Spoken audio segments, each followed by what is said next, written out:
Wah, wah, wah.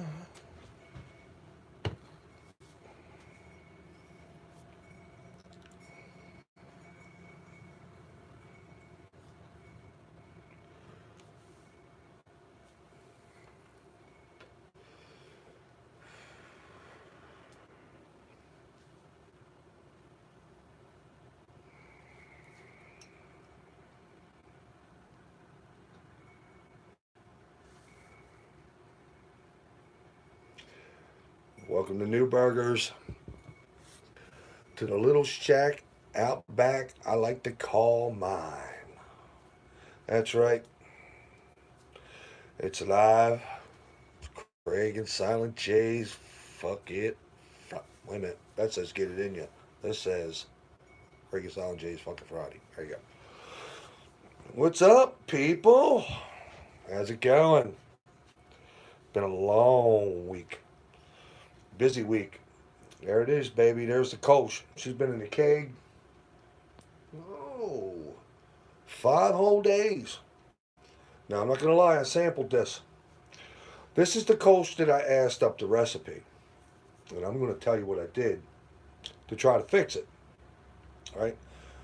Now, y'all know, y'all heard the story that, hey, what's up, Tom? How you doing? Happy fucking Friday, man. Welcome. Um, Supposed to be 10 and 3/4 pound Pilsner, 8 ounces of Carapils, and 6 ounces of Crystal 10.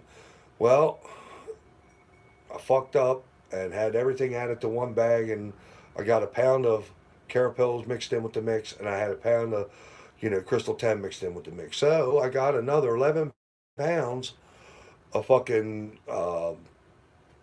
Pilsner malt, Weyermann Pilsner malt, and I put it in my big Weyermann sack bag. Hop Shed, what's up, man? Well, I'm talking about the tricks right now. This is the Kolsch. So I mixed on the way, and I shook it, mixed everything up, and I weighed out two 5 gallon batches out of it. Thinking everything's gonna be fine, and hold on, I'm getting way ahead of myself here. Hold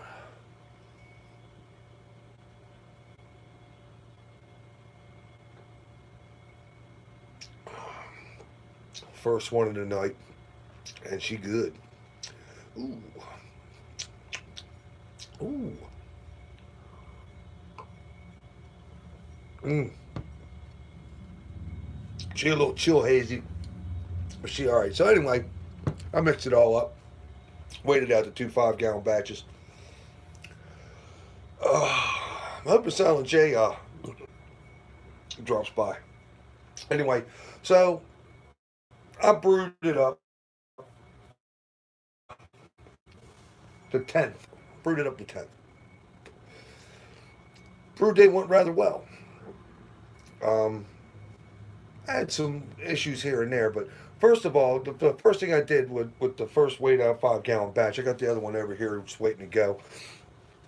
I weighed that out and I double milled it because I saw a couple whole kernels in there. I said, no, we can't have that. Right? So I double milled it. All right. So, I got more or less a bucket of flour. So I don't worry about that because, I do the brew bag and all that kind of shit. Right? So I get it in there. I got the striker. Hey, Tom. How you doing, baby? From across the pond. I love it. You guys got to be half bagged by now. Right? It's got to be late. So anyway, I get it. I mash in and all that, Everything's going good. Right? I'm holding my temps. My mash is holding its temps. But watching from across the pond, Bolton, England. Michael Scott, what's up, man? How you doing? How you doing? All right. Got got some got some Englanders and some Irishmen on the channel tonight. I love it, man. I know it's late over there, man, and I appreciate you guys showing up. I really do. I'm waiting on Silent J. He should be over in a bit. So, hey, I'm holding mash temperatures in the kettle, see? And, every now and again, I'm watching, the readout on the Mashable right here. You know what I mean? The readout, right there. And it drops 6 degrees before it kicks back on. So, when it kicks back on, I got to stir it, right? And it started to get to where it was going to overshoot. So I had to start dropping temperature on it. I had my pump turned up a little too high, and I was too hard headed to slow it down. So, anyway, I get everything done, said and done, typical fucking brew day. That was the only hiccup I had. Um, Keeping it from overshooting temperature, did my mash out. Oh, same old, same old. Anyway, I'm looking to get a 6.5 out of this, and it's typical. I always hit around 6.4, 6.5 with my Kolsch. See? And that's what my recipe, yeah. So, this one got away from me. The efficiency shot through the roof, I guess because I double milled it. I don't know.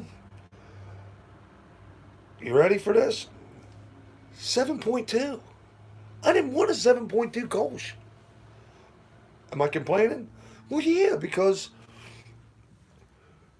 you drink about 4 or 5 of these, and the world changes, and you start to like people. And then next thing you know, you're sleeping on the couch. I don't know. Does it taste good? Yeah. But it's not a session beer. Up 6.5 is a session. I know, right? That's crazy, isn't it, Tom? I know.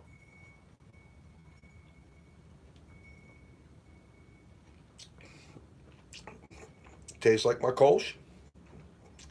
It's not hot. The OG come out, I think it was 1064.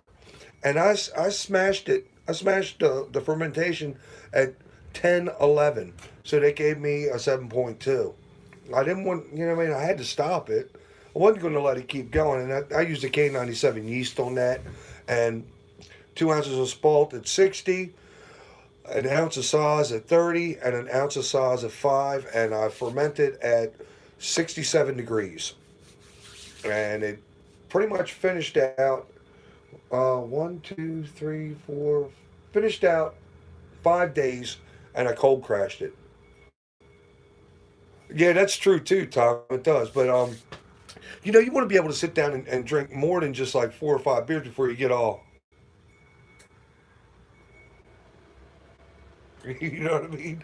But no, it's pretty. I mean, I sampled it the first day I had it in the keg after about 4 hours, and you know what? It's good. It isn't my best Kolsch. Um, Being as I mixed up the grains like I did, I mean it's not bad. I mean it's not the Kolsch that I love and very proud of, but this is a good beer. I mean I'm not gonna say any different.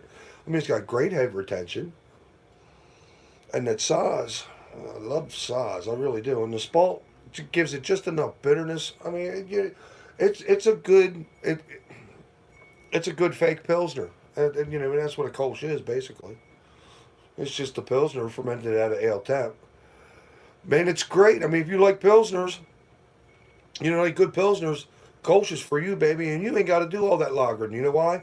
Because Kolsch is an ale. I tell people all that all the time. If you want it to get clear, that's fine. You can do that. You can throw gelatin in it if you don't feel like waiting. Or this is only 5 days in the keg. I mean, it's a little chill hazy, but you don't have to lager your Kolsch. It's an ale. It's an ale. Ale. It's an ale. You know. Now, if you're doing a pilsner, you're gonna lager that shit. That's because you're supposed to do that. But you don't have to lager your Kolsch. Ales are meant to be, drink. Yeah, no, it's a good brew, man. It really is, Tom. I mean, I highly recommend it. I got a really good recipe that I did 3 versions. This is KV3. Um, the first version was kind of plain and bland. Hi, Carly. How are you, baby? My granddaughter's on the video. She's watching me. That means Daddy will be over soon. But the second version, a little too much crystal. I did crystal 60 in it, and I think I did fuck Craig. What was it? Oh, I did Tetnang and Hallertau and Saws at the end of it. But spalt size and size is the shit, and the grains is 10 3/4 pound of either Irish Pilsner malt or Weyermann Pilsner malt, and Breeze Crystal 10, um, 6 ounces, and 8 ounces of Carapils. And I mash for 90 minutes. I boil for 90 minutes because it's easier for me to boil 90 minutes on the mashing bowl, or you could boil 60 minutes, whatever brings you down to level. And I did a peach cobbler kolsch for Christmas. You know, I got passion fruit. I think it is that stuff you squirt in your beers. I'm gonna try that in this and see what it tastes like. Just not now. I'm enjoying this. You know what I mean? I like beer flavored beer. Question for you, Craig. When you keg, how long before it's carved and at what psi? Now, okay, I have a video on how I carbonate my beer, but I'll tell you, and it varies with each style of beer that I do. Usually for my Kolsch, I did 4 minutes, and I had it at 30 psi, and I had the gas line going in through the dip tube through the outside of the keg. And how I do it is that when my beer's cold crashed, my keg is inside the keezer, and that's cold as shit too, and it's already clean and it's already flushed with CO2. So I'll bring the fermenter out, right? Bring the keg out. I'll drain the cold beer into the cold keg, right? Close it off. I'll have it still set on serving pressure at 5 or 6 psi, and I'll purge the keg of all the oxygen that's in it, and then I'll change the connectors on this. I can't see it. Hold on. There you go. I'll change the connector from gas side to the beer side, and then I'll set the CO2 bottle to 30 psi, and with the Kolsch I shook it for 4 minutes.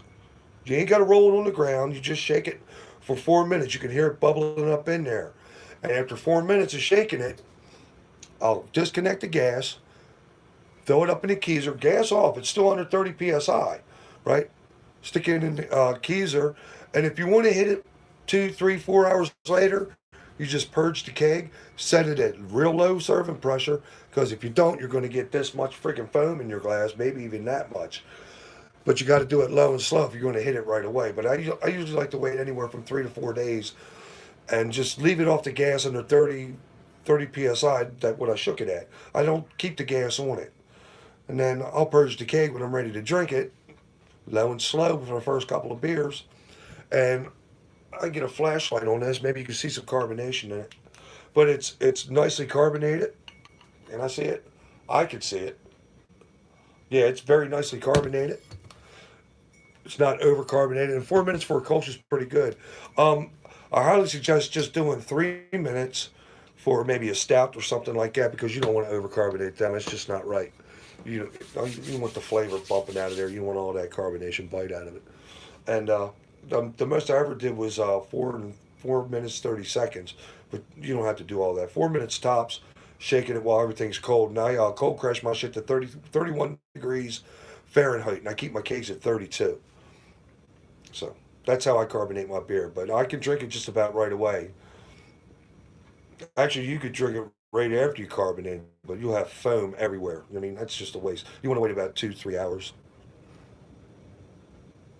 No, man, it's you don't have to go. You don't have to put it on 30 psi for 24 hours. You could do it that way if you want, but I'm getting the same product doing it the way I do it. You know, it's all trial and error of like how much carbonation you want to put in your beer. You know what I mean? If it's too much, then you purge it one day, purge it again, and it'll slowly take the carbonation out of it. You know, if you overcarb it. But 4 minutes for a Kolsch, perfect. Good head retention. Come right back. Plenty of carbonation up in it.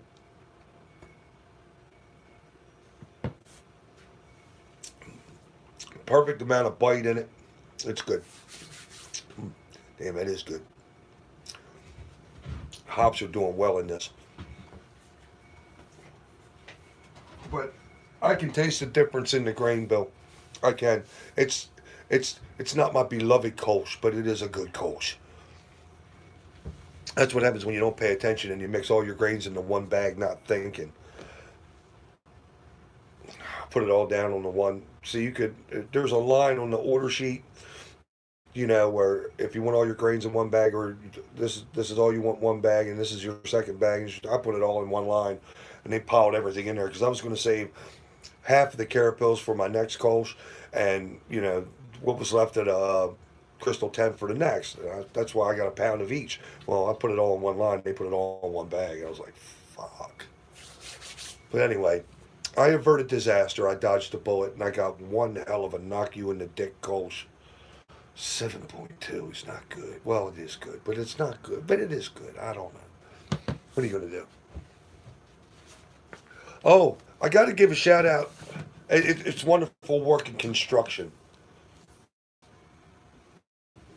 Yeah, I'm putting another dedicated circuit in the brew house on a 20 amp breaker. I needed 60 feet of 12 too, and I says to my friend Dante, the electrician at the crematorium where I'm working at right now, yeah, they're burning. I'm telling you, this is the busiest crematorium I've ever worked at. Oh, well, is this the only crematorium you worked at, Craig? No, this is the second one. They make me build breweries and funeral parlors. I don't know. I don't get it. But anyway, I got almost 100 feet of 12.2. Hey, Mitch Mason, what's up? Happy fucking Friday, baby. So I says, Dante, what do I got to give you for this? Because he rolled me out pretty close to 100 and some feet. Well, this is about 100 feet. 12.2. And it cost 70 US American dollars. US American? You know what I'm talking about. $70 for, I think he said it was 200 feet of this shit. I said, Dante, what do I owe you for this? He says, why don't you bring me one of them beers that you're brewing? I said, man, I'll bring you two. There you go. So you can't beat it. And I already got work boxes and all that kind of shit that I can hook up to the inside of here. Yeah, right? I mean, it only cost me, he said, just bring me one of them beers. I said, man, I'll bring you two. So before I squash this keg, which will probably be sometime next week, I don't know, or the week after, because I'm pretty busy tomorrow. This is the only night that me and Jay usually have, because I got to work on the wife's car again tomorrow, and probably again next Saturday, because it's all about how much money you can buy in parts. We just spent another $300 on parts. You know what it cost to fix my Jeep? $83. You know how much it cost to fix the old lady's Equinox? I think we're up to $600 now. It's probably going to cost another $300.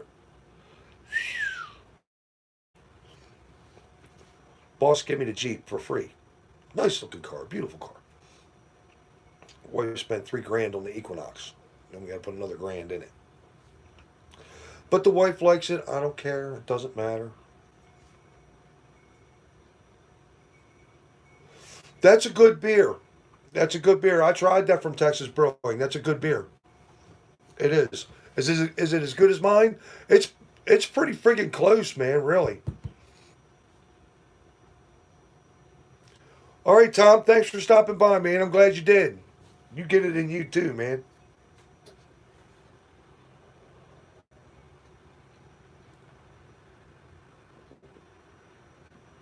Ooh, that tastes like another one. Pardon me one second.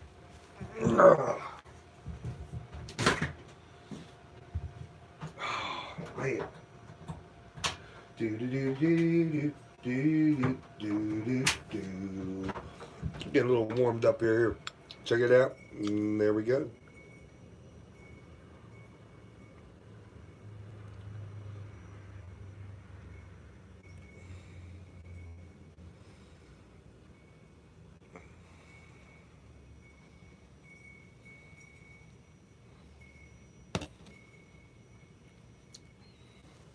Yes, sir.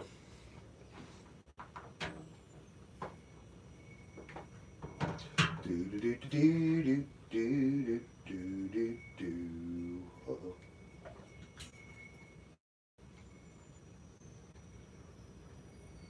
Do do do do do do do do do.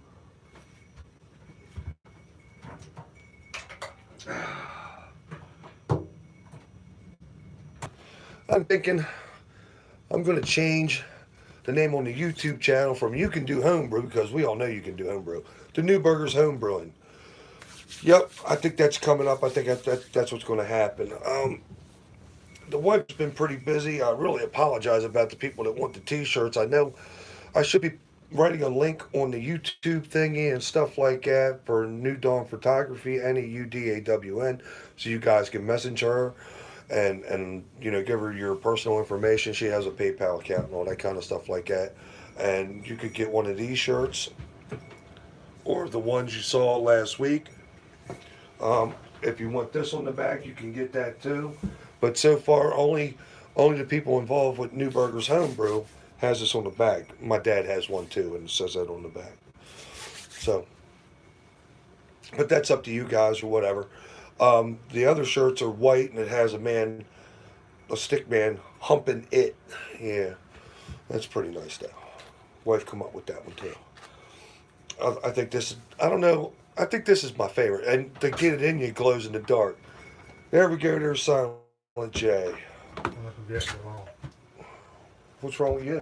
Nothing. What happened to the computer setup, man? I know you was working on it. I think it's a little too old. It's a little too old. Why? What happened to it? It's so fucking slow, man. So I don't know if I fucking do that, being slow as shit. we're slow as shit. I mean, like, they'll probably be watching it and it'll be like an hour later by the time they fucking see it. It's fucking slow. I mean, well, how slow is it? I mean, what do you mean? Is it just all clogged up with shit? Nah, I worked everything out. Did you? Yeah. I don't know. It's running off Windows 7. They're like, I think Windows is up there pretty good. I don't know. What's that? I have two from Texas, man. I got nobody to read my bubbles, Jay.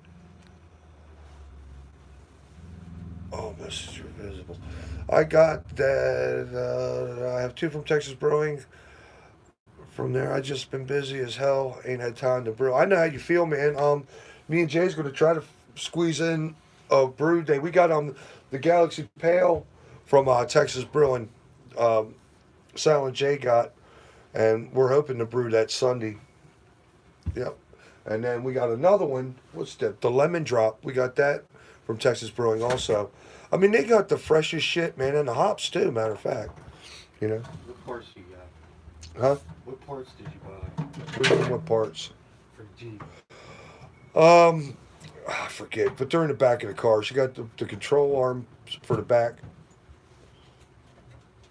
The U-bolt for the thing. It was $300 worth of shit. So 2 control arms and a U-bolt? Yeah. And we already had the new springs, so you gotta turn the gas on, man. That would help. Whoa, Jackson Swaxon. Yeah, I'm not trying to fuck around if I gotta do control arms and shit. What the fuck, man? Have a couple beers and sit the fuck down and shut up. You shut The up. fuck is wrong with you? You see what I gotta go through? You know what I mean? To do. I never gotta get up early to a car to get stuff for a birthday party that she gotta go to by 10 o'clock. I gotta get up early too because you know why? Because I gotta fucking work on the car with you. Yeah. Yeah. Fucking. I ain't gonna cry. I'm gonna say, man, I can't drink a lot of beer because I got stuff to do. I wanna get a big ass head. Did we get a big ass head last weekend? No. All right then. Shut up, quick crying, motherfucker. Shut up. How about that? Just checking. We really could get a big head if we wanted to. No, I'm good. Now shut up, man. Fucking broke ass computer. I'm fucking hoping I was hoping he would have the computer fixed and all that kind of shit. So we could all go live together, man, like Google's Hangout. We could all see each other and talk to each other. And he said it's just too slow. Dawn's got one in there. It just needs to be broke open because she forgot the password. Well, I can't do that. So he's got to be taken somewhere and done up and all that kind of shit. Hey, look, I got some free 12 too, man. Let's go. I'm gonna run another work box down through this hole, and you got to get Mr. Duke to wire to the 20 amp breaker that's in the box. I got two free 20 amp breakers. Oh, this is running off a fucking 25 or no 15, running off a 15 amp breaker. Shit. Fuck I that. can't run nothing on my 15 to fucking pop. I know, man. Right? But The only reason it don't is because the only thing this breaker's running off of is the stove and the dryer and the refrigerator. The refrigerator only comes on every once in a while. The stove only comes on when you first use the clickers. You know what I mean? The ignition. Same thing with the dryer, so it doesn't pull nothing. That's why I got to unplug everything from this when I plug the kettle in. Fuck that. Now I can run this, and I might still have enough of this left over to run an outside workbox, so we can just plug shit in outside. Right? Yeah. All I got to do is take Dante in. 2 of them. I said sold. He said this shit is 200. For 250 feet, it's like $70. But that's probably his discount price, not mine. I don't know. We got 5 happy brewers on right now. What's that? Dill pickle, yellow from Saskatchewan. Cheers. Where? Saskatchewan. Ain't that fucking Washington State? Saskatchewan, right? That's Washington State, man. Yeah. That's Dill pickle, man. He's been on here before too. There's a couple people that hit me up on the YouTube, man. You doing fucking Friday tonight? I said, man, fuck, it's 20:08. Yep. Getting on right now. In Canada, Saskatchewan is in Canada. Yeah. I was wrong as shit. Me and my geography. I knew that. It's over a hill and a creek. Yeah. Something like that. Way the fuck up there. Where the buffaloes don't roam. It's too fucking cold. Hey, getting warm up there yet? It's supposed to be springtime here. It's cold as shit outside. You know, Roxy had a little party today where she got a big bottle of iced tea. Dawn just washed the sheets and everything on the bed. She come home after going to Walmart. Iced tea everywhere. All over the bed. Wow. And then she took the steam cleaner to it, and the bed's still soaking wet. So guess where I'm sleeping at tonight? On the chair. She's sleeping on the phone. It's good for you. Yeah, it was all, you know what else is good for you? These nuts. It'll straighten you right out. Yeah. I'm too fucking old to get the fuck up off the floor. I ain't 20 years old no more. Clean the table off. There you go. I can sleep on the fucking table. It's just like sleeping on the floor, only it's got legs on it. Yeah, improvise. Adapt and overcome, right?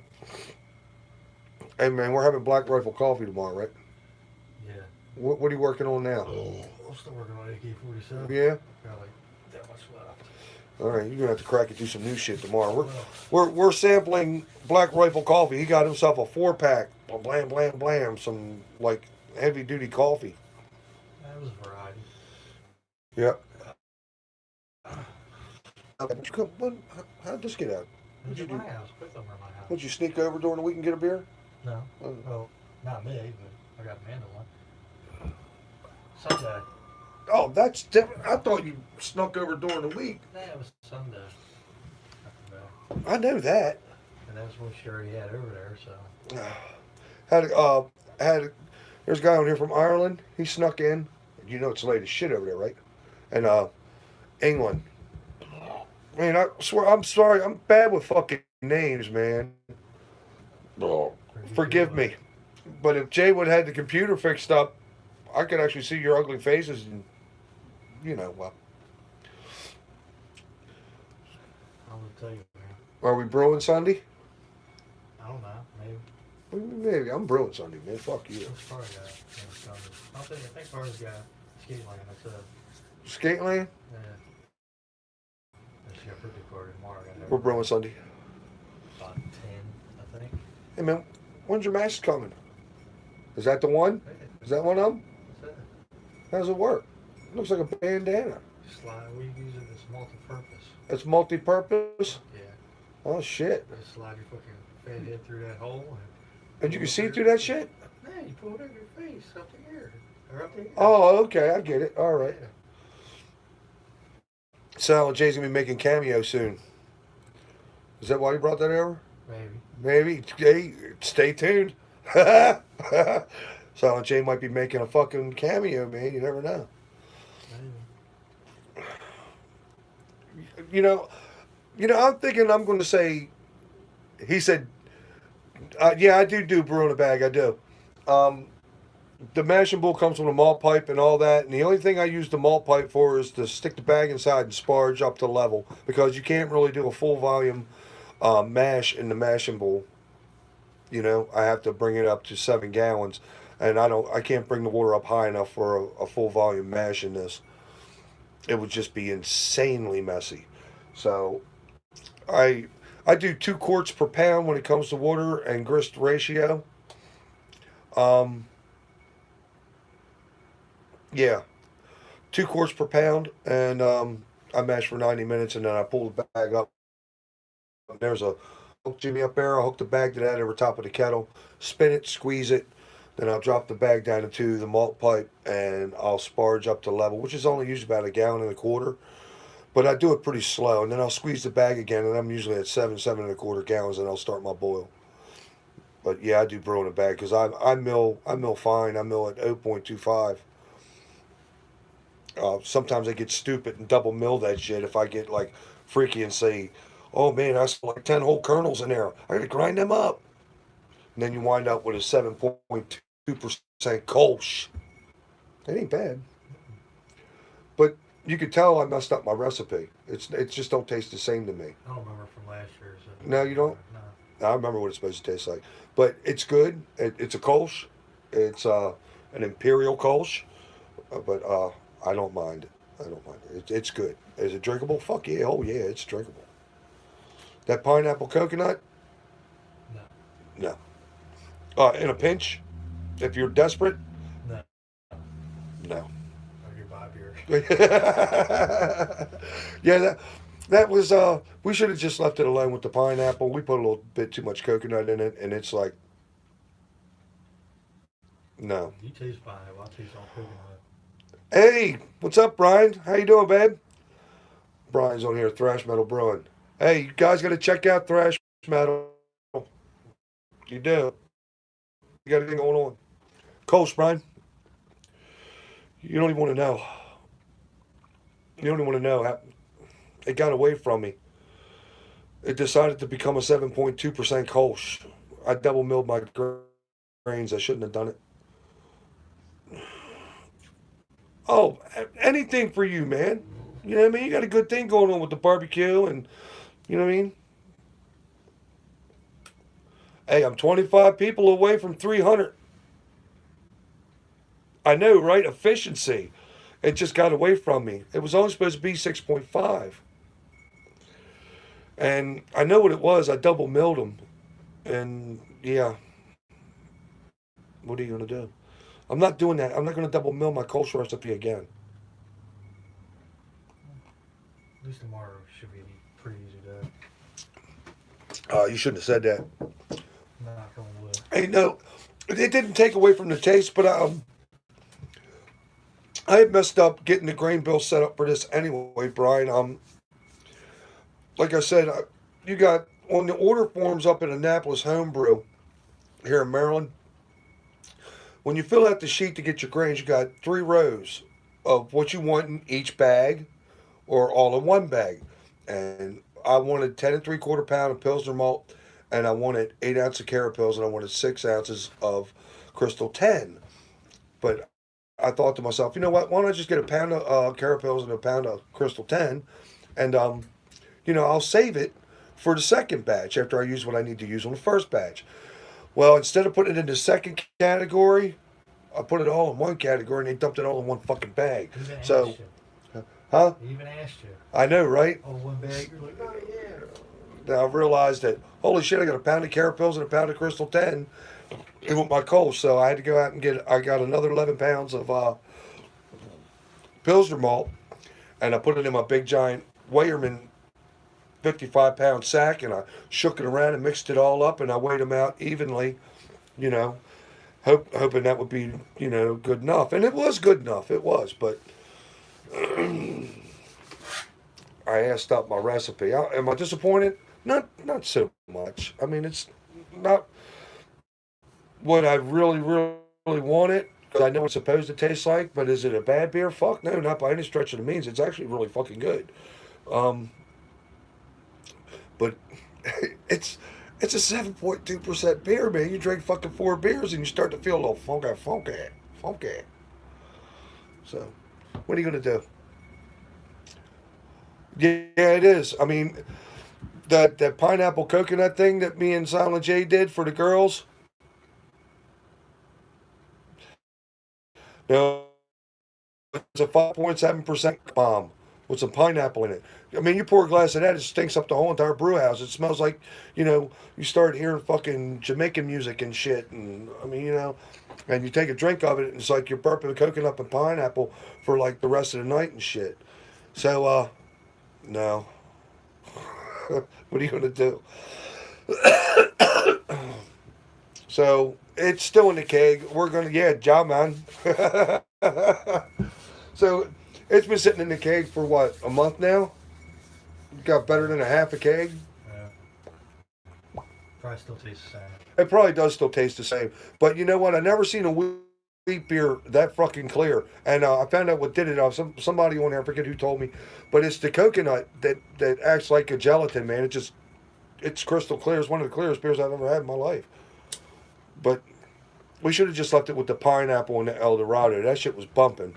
That shit was really good. But when I started adding coconut to it, no. The wife wanted a pina colada beer. No, it does. The coconut extract, the oils in it just clears your beer like poof. It does. I was like, man, wheat beer. Why is it so fucking clear? But yeah.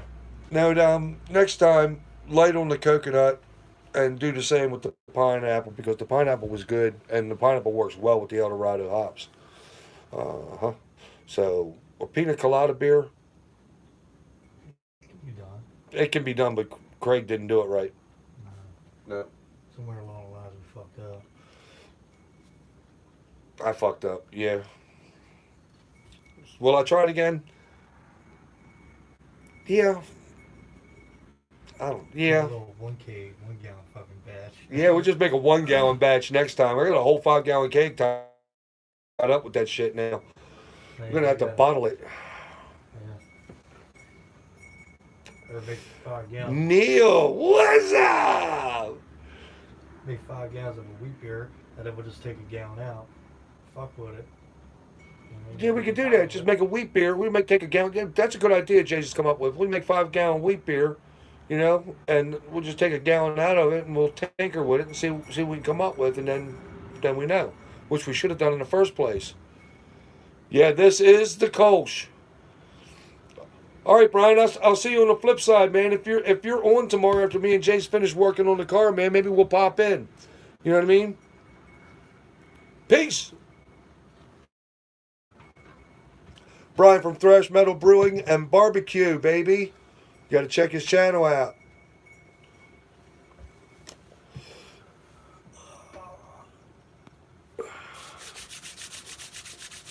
So what's up? Yeah, this is the Kolsch, Neil. It didn't turn out bad. With me assing up the recipe, assing up the grains and all that, and then remixing it with another 10, 11 pounds, it turned out pretty good. But I got to tell you, I double milled these grains, threw them in the bag, and efficiency got away from me, man. This is 7.2% Kolsch. It's supposed to be a 7.2% Kolsch. No, actually, it's not hot. No, it's very drinkable. It's kind of light. It's refreshing. Reflecting. Huh? You got to say reflecting. Reflecting, yeah, it's reflecting. No, it's pretty freaking good, man. The size shines through. The spalt's got a nice bitter to it. Yeah, man, it's really, really good. It's starting to clear up real nice after 5 days in the keg. I only drank I think I drank 2 of them Sunday just to check them out. But now this will peak probably the second week. It'll be nice and clear. It'll peak the second week, and it's a good beer. Is it as good as if I didn't ass up my recipe and have to, unass it? Not quite, but it's good. It's good. It's good.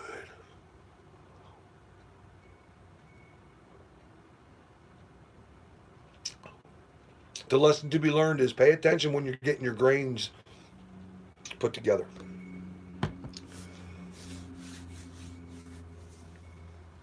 No, I didn't, man. I didn't see the pics. When did you post them? Did you post them today? Because I wasn't on. I wasn't on. I didn't. I didn't. I was hardly on Facebook today at all, or on the Mashing Bowl page. Um, I've been kind of busy for the last couple of days trying to get this job done at the crematorium. No, I wasn't on. I wasn't. I just now jumped on this thing. When I got home from work, I ate, and I took my old fart 2 hour nap, and then I come out to the brew house and started texting Jay. Come on, man, it's time. So, no, I didn't get a chance to see him yet, but I'll check him out. Probably when me and Jay's working on the car tomorrow. Yeah, he said it's a really good spring beer. He enjoyed it. I'm gonna have to check it out. What was that again? It was what did he say it was? Live chat. He said Peach cobbler, John? no, cranberry heffy. That sounds pretty good. Cranberry wheat beer. Yeah, that sounds pretty good. Sure. Cranberries. Wonder if you would mix that with some Cascade. No, Cascade would be too strong. What would you mix that with? El Dorado. Thinking about fucking it up. Yeah. Mix them cranberries with some El Dorado. Man, I love El Dorado hops when it comes to fucking fruity beers. I just do. That is the shit. I love El Dorado hops.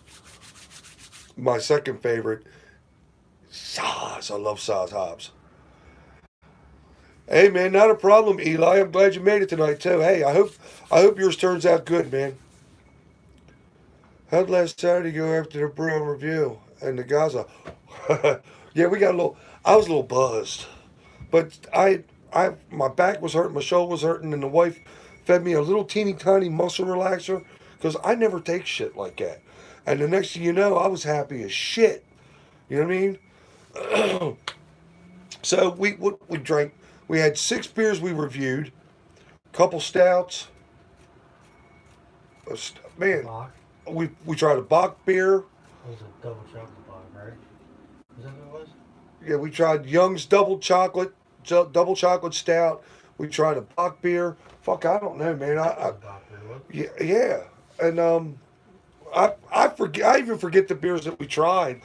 And then at the end of the night, we had a Gaza, and or a Goza, and Union Craft has got it. Union Craft has got a good Goza beer, and it's like a Warhead. If you know what a Warhead is, it's like an extra strong lemon head. And man, shoo! I mean, did, hey Neil wasn't there. Did you get your mask yet? Yeah, he got it. He might be doing a cameo tonight. Might be. Could happen. But he's only on his first beer. He's got to work up Not really. the fortitude. I ain't fucking around too long. Man, shut up, man. Sit down. Dude, Sit down, man. It's fucking 8:30. so, You just got here. You had a 2 hour nap, bitch. I know, because I'm smart. Because you're fucking old. That's right, I'm old. You're supposed to be reading my bubbles, man. You're keeping up with them. I've been checking. Hey, Neil said, let's see you, Jay. Maybe. He said, maybe. He's fucking, yeah, give him a Gaza. Shoo, man, you gotta drink a couple more beers before you drink a fucking sour. I mean, don't get me wrong, they're good. They really are. And it's one of them beers where you take a drink and your whole fucking face puckers up and you go, fuck. And then you just gotta take another drink of it. You know what I mean? You just do. Now, I think mine and Jay's favorite is the Dogfish Head. He said, or a sausage in his mouth. Yeah, yeah. I was feeling a little happy that night. I was. Sausages go across the screen. Do. Hey, we're just big kids, man. You know what I mean? It don't take much to entertain us. It just don't. Sausage fest, wasn't it? I love my new Pilsner. I mean, yeah, these are my new Pilsner glasses. My new Kolsch glasses. Your foo-foo glass. My foo-foo glass, yep. Jay calls them my little girly glasses. The wife thought, what do you want 2 vases for? I said, they're not vases or vases. That's a good one. You know what I mean? I said, they're not vases. These are Pilsner glasses. They're nice and heavy, too. Got a nice heavy bottom. You ain't knocking them over too easy. They're just like, this is my other one. What do you say? I can't. I'm sorry, my bubbles are slow. I told my boys about your danglies.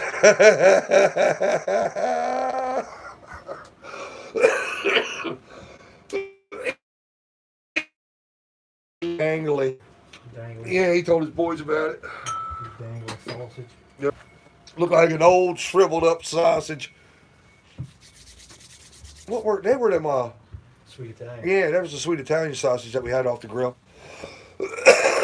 I think I'm getting this. You ever brew or think about brewing a lambic or sour beer? Yes, we thought we've tossed around the idea of doing something like the Dogfish Head Sea Quench Ale with the lime and the sea salt, with the black limes and the sea salt. Yeah, and we got a little bit of advice on that. We just don't know how much black lime and how much salt to add. So that would be trial and error, unless we try to pick Dogfish Head. You know, we go up to brewery up in Delaware or try something online with them, see if they'll throw some kind of recipe at us or something, or tell us a ratio. But yeah, we thought about doing the Dogfish Head because we like the Sea Quench Ale. How many cases of that? Hours a weekend worth of Sea Quench Ale. Jay's a big spender. He liked that shit. And we were out working on the roof and doing this out in the yard. Man. And then, well, we were. Man, You know what I mean? It was a little too much. Yeah. And on a hot day, man, they go down real quick. And I think they're what, like 4.9, something like that.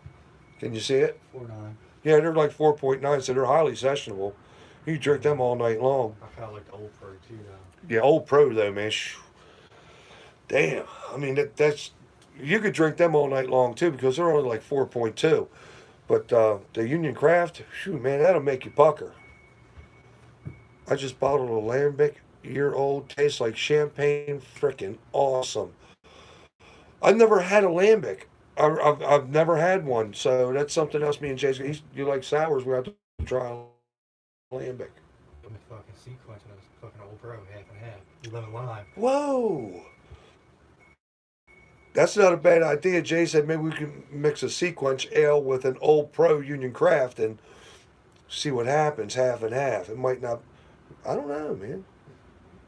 Lemon and lime, it'd be like a Sprite beer. I don't know. I drank worse. Yes, we have. We drank that fucking coconut pineapple. Yeah, with the other shit I had in it too, remember? What was That it? awful. What was that? The other one that was in the cave. The amber ale and the coconut. Oh, yeah. He forgot to purge the beer lines on the amber ale and then the pineapple coconut. No, that wasn't good. He had amber ale, coconut, pineapple shit going on. It wasn't good. I drank it. You did drink it. You manned up and drank it. Yeah, man. You start wearing your mask, you have to start wearing your shirt. Oh, did I tell you guys to get it in your clothes in the dark? I didn't know that shit. Does it? Yeah, just to get it in your clothes. I didn't forgot about it. Dawn told me. She said, "Don't forget to tell your father to get it in your clothes in the dark because my dad got one of these. But to get it in you, if you turn off the light." Wait a minute. Let me. I want to see something here. I want to see if it does. Hold on. Bear with me. Let's see if it glows in the dark. All right. 3, 2, 1. Lights out. No. It doesn't glow in the dark. You can see my cigarette though. Holy shit! Where's the flashlight? Oh no! We're fucked now. Right, where's my flashlight, Jay? Hold on. I don't know. Hee hee. Well, this one doesn't glow in the dark, obviously.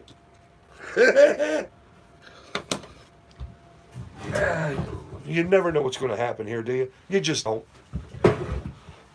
I'm going to tell the wife she lied to me. This does not glow in the dark. She told me it glowed in the dark.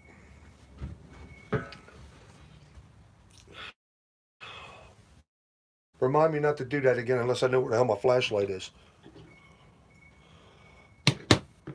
Yeah, it's dark as shit in here. Hey, Dan Barrett, what's up, baby? Happy fucking Friday. Welcome to New Burgers. The dirty little shack out back. There you go. I gotta find out. I mean, I don't know. tell her you've been false advertised. I know, right? I thought for sure she told me to tell my father that this part right here glows in the dark. Obviously, mine does not. I didn't see shit. Did you? Nope. Doesn't glow in the dark.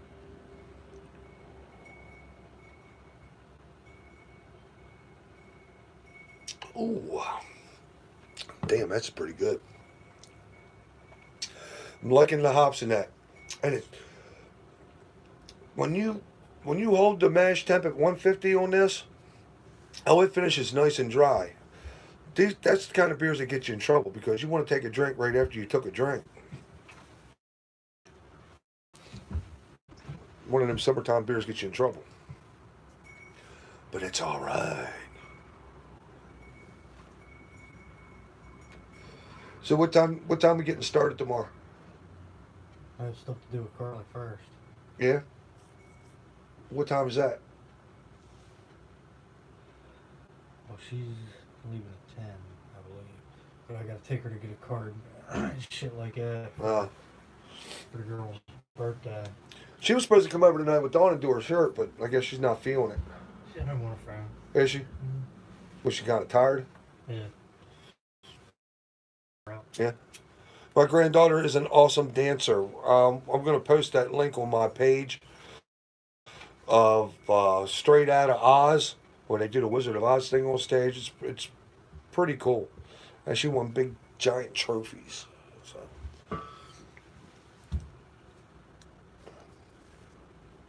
Man, we got a steady 8 people, man. We got a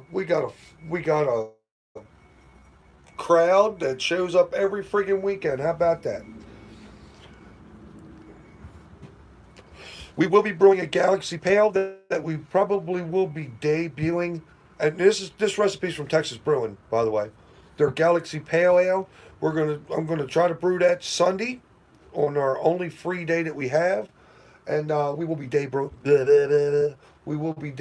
that hopefully next Friday. Because my stuff usually ferments out pretty quick. Pretty quick. I could turn a beer over and well, I don't know. You might not get that until Friday after next, because the Kolsch, I almost rushed this, but the K97 finished that out real quick. I squashed that at like 10-11, squashed it, bam, done, and it was fermented at 67 degrees. I'll probably the Pale Dorado this week. That's a good fucking beer, man. What temp? The KV3 is at 67 degrees Fahrenheit. Steady on, and then I'll cold crash it when the OG gets down to. I mean, when it gets spit it out, Craig. When my FG reads 1010, I'll squash it flat. On this one, my OG was pretty high. I had a 1064 OG, so I squashed it at 1011. I wanted a 6.5% beer, but I wanted it to finish dry too. I went up with a 7.2% beer, but we don't want to go into that. I mean, I double milled my grains. My efficiency shot through the fucking roof. It is what it is. But what you're looking at, Eli, is with that recipe, you should have 6% to 6.5%. If Jay would have got the computer, Jay's got the computer set up to where we can do the editing and all that, and I have a camera. Yeah, we can still use that computer to edit, right? And upload it to fucking YouTube. Yeah, I can do a live video. Well, not a live video. My brew days, even with Jay helping, I think we cut it down to 6 hours. Yeah, my brew days are 6 hours. You know, and that's even milling my grains the night before, having the water ready and all that, and all the hoses and everything running, and all I got to do is plug and play the next morning. It's still a 6 hour brew day. I don't rush, because that's how I relax. When I brew is how I relax. Nobody messes with me for 8 hours, you know, from start to finish, all the way through to cleanup. So, I mean, that's a long brew day. I mean, I could put out a brew video. I mean, I don't mind a long brew day. I see people cutting corners, doing short and shoddy and all that. You know what I mean? I wouldn't mind making a brewing video, but it'd have to be edited. You know what I mean? What I do and when I do it. You know the story. And now that Jay's got a computer and all that kind of stuff, I can bust out the camera that I got, and it's got the card in it. We can edit and all that kind of stuff and give you maybe an hour's worth of brew video, break it down to an hour's worth. Instead of you guys watching me sit there and bird dog in the kettle the whole time, even during the bowl. Because that's what I do. I sit out here, listen to country music, or whatever pops into my mind, whatever I want to listen to, and, I bird dog the kettle. Because I'm one of them kind of people, you never know, a hose might pop off, or, anything can happen. So that's why I haven't put out a brew day video, because my brew days are very long and I don't edit shit. But now that Jay's got the computer set up, I think we'll do that. So that's maybe Sunday. I don't know. I don't know. Maybe. I just gotta put batteries in the camera and get one of Dawn's memory cards and stick it in there.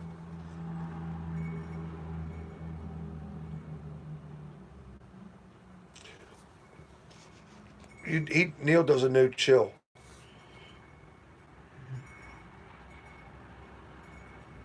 Now, see, I do everything. I mean, my plate chiller, I can chill down, especially now during the cold months. I can chill my stuff down in less than 10 minutes. I can go from 212 down to 72 degrees, bam, like that. Like anywhere from 7 to 10 minutes, I'm chilled, done.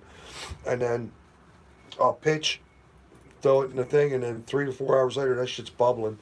Because I know I don't have to, but I add yeast nutrient to it. And not only do I use a diffuser to aerate, but I shake the shit out of it too. I mean, I had a pump and an aeration stone and all that kind of stuff. I saw no difference, so I just went back to the old way. I thought about doing pure oxygen, but you know what? That just costs more money. And is there any benefit from it? If you're doing big batches of beer, probably. But if you're doing 5 gallon batches, I don't think so. Somebody can correct me if I'm wrong.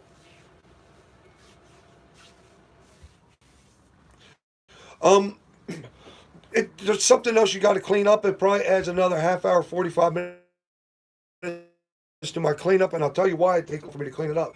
Not only do I back flush it with OxyClean, um, I also back flush it with Star Sand and all that, and I'll leave warm OxyClean run through it after I'm done with it, probably about a half hour, and then I'll flush Star Sand through it after that. I'll rinse it and then I'll flush Star Sand through it after that, and then I'll leave it hang up to dry. Or I use it again, I'll flush it with Star Sand. So because then right away they'll gunk up. You'll have to stick them in the oven and bake them for like an hour, 2 degrees. And I'm willing to do all that. So I make sure all my stuff's clean. Just like some people, they'll wait till the next day to clean up all their shit. No, or after they rack from their fermenter to the keg or whatever to their secondary, they'll just leave their fermenter. I can't do it. I cannot leave a fermenter dirty. I can't do it. I never could. It's like that shit would keep me awake at night. I gotta clean it. It's got to be clean. So all my shit's clean and ready for the next brew day. What I usually do is just no. I've never done a yeast starter, and I've only ever used liquid yeast twice. Even on big beers, the 8% beers. Um, I'll pitch 2 packs of dry yeast. You know what I mean? Lagers, I pitch 2 to 3 packs of S23 in it. You know what I mean? Depending on how big it is. Yeah, you got to change it. You got to change it. But no, the one liquid yeast we used, what was on the pepper porter that we got from Texas Brewing. That liquid yeast took off quick, and that was a London ale yeast. I forget the number of it. I got it written down in my book. The next, the second liquid I used, that was on a stout. Yeah. Yeah, that was an American ale yeast, and that shit started off slow. It took a little longer for it to ferment. So, am I a fan of liquid yeast? It depends on what it is. But see, I'm kind of funny because I gotta fix my TV. you got to what? Fix my TV. All right, man. Jay will be back. So, I don't know. Dry yeast, it's a lot better than, from what I understand. I do a yeast starter just to save money. I enjoy the process. Um, I, I don't have, well, my work week and my, yeah, I do. I prefer dry yeast too. My work week is like, this is the only day I get to have a couple beers. And then usually I brew on Saturday, and then from Saturday evening and Sunday belongs to the wife, but I got to fix the wife's car. So, she's giving me a little leadway. We'll be working on the car all day tomorrow, and then Sunday I'll brew because she knows I like to brew. I didn't brew last weekend, so I don't know. But see, I'm getting off tangent. But as far as dry yeast, I like the convenience of it. You know what I mean? You just take your yeast out of the refrigerator the night before, you stick it in a room temperature, anywhere from 69 to 72 degrees, and then in the brew day you just chuck it in, boom, done. You know. And if you aerate, and like I said, I add yeast nutrient. I probably don't have to, but I do, and I'm bubbling within 2 to 3 hours. Well, yeast starters take off quick. I mean, your cell count is up there. You dump it in, and boom, you're gone. Now, I have repitched. I mean, just a slurry from. I've done it with my alt beer. I've done it with my Oktoberfest, and I've even done it with the K97. Just repitching the slurry, man. Within an hour and a half tops, your shit is bubbling and on fire because the yeast count is up. I mean, yeah. I love repitching yeast. I really do. And you don't have to wash it. It doesn't add any off flavors. Now, they say you don't want to go from dark to light. Now, I never have done that. I wouldn't know. But you can go from light to dark. I don't know. I have never picked up any off flavors from using just a slurry of my yeast into another, into another brew. I have never experienced any off flavors. And I can tell you the fermentation kicks off quick, quick. And I got mason jars about this big. All you got to do is fill one of them up. I usually fill two up, but you fill one up and you just chuck it in. Boom. Oh man, Nottingham is a beast. Nottingham, you can ferment out anywhere from 3 to 4 days. You know what I mean? It's like a poor man's kvek. Kvike. That's it, kvike. Now kvike, man, that shit, man. You can high temperatures, and kvike will, from what Steve Ogden and John Anderson and all them boys over at BrewTube Official tell me, man, that your shit's fermented out in 2 days. you know, that's crazy. And you cold crash, you got a beer in four. I have not tried Kvike yet. I keep wanting to say Kvek, but it's Kvike. I have not tried Kvike yet. Um, from what I understand, it's like a hybrid kind of thing here in the States. But the true shit that the Brits got over there in England that they're using, they had a guy ship over from Norway, dried it and shipped it over from Norway, and they keep rejuvenating it, so to speak, and then they're passing it along to all their friends. They're drying it out and saving it and all that. It's pretty neat, and that's a pretty robust yeast, man. It's a farmhouse yeast, from what I understand, and you can ferment at high temperatures. It gives off a lemony kind of taste.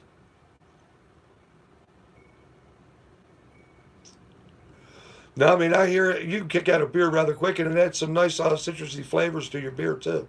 I think that would be great in summertime beers, light beers. I do.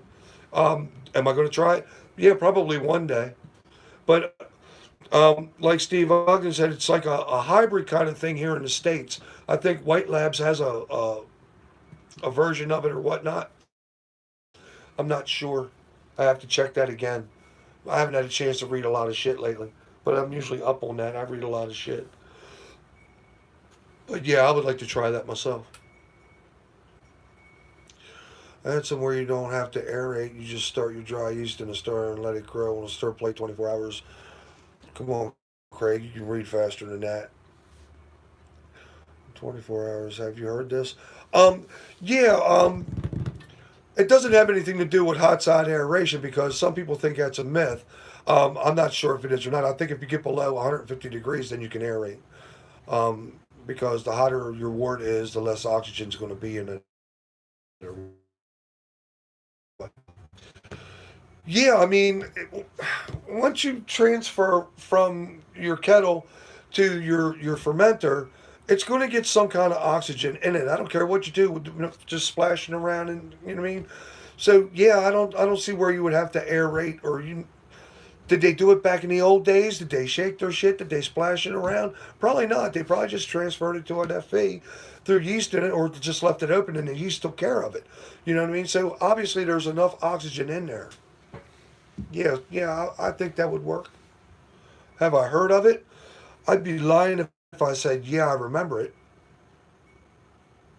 Yeah, I do too. I mean, that's just everything I've read up on, and I think the most aeration you can get into your brew is 7% oxygen, which is it was good enough for the boys back in the day. It's good enough for us now. The only way you can get more oxygen in your beer is to introduce pure oxygen, and even then you're only going to get so much in it. I mean, is it beneficial? Yeah, for the yeast. Um, I use a diffuser with my pump from the kettle to either my stainless steel fermenter or my Speedle. Um, I use the diffuser, and then once I get it in the kettle, I'll give it a couple good shakes too, where I got about this much foam on it, which rehydrates the yeast when I pitch it. So yeah, I do all that, but I didn't.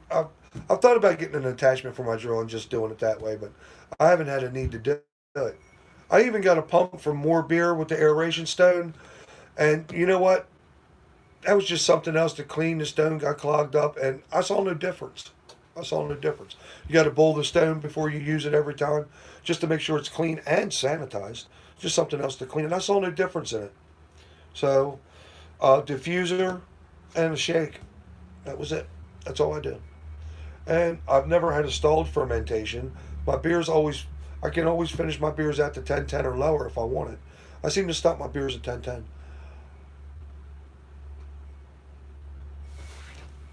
It's this is what I this. Yep. Or you could make one. It's not hard to do.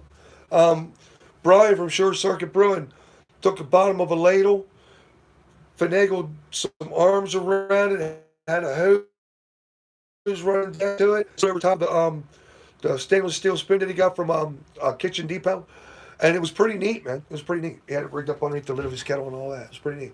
But this is only about $1. Hey Tim, what's up, man? Yeah, I know. Brian's pretty innovative, man. He is. He could go on the cheap when he wants to.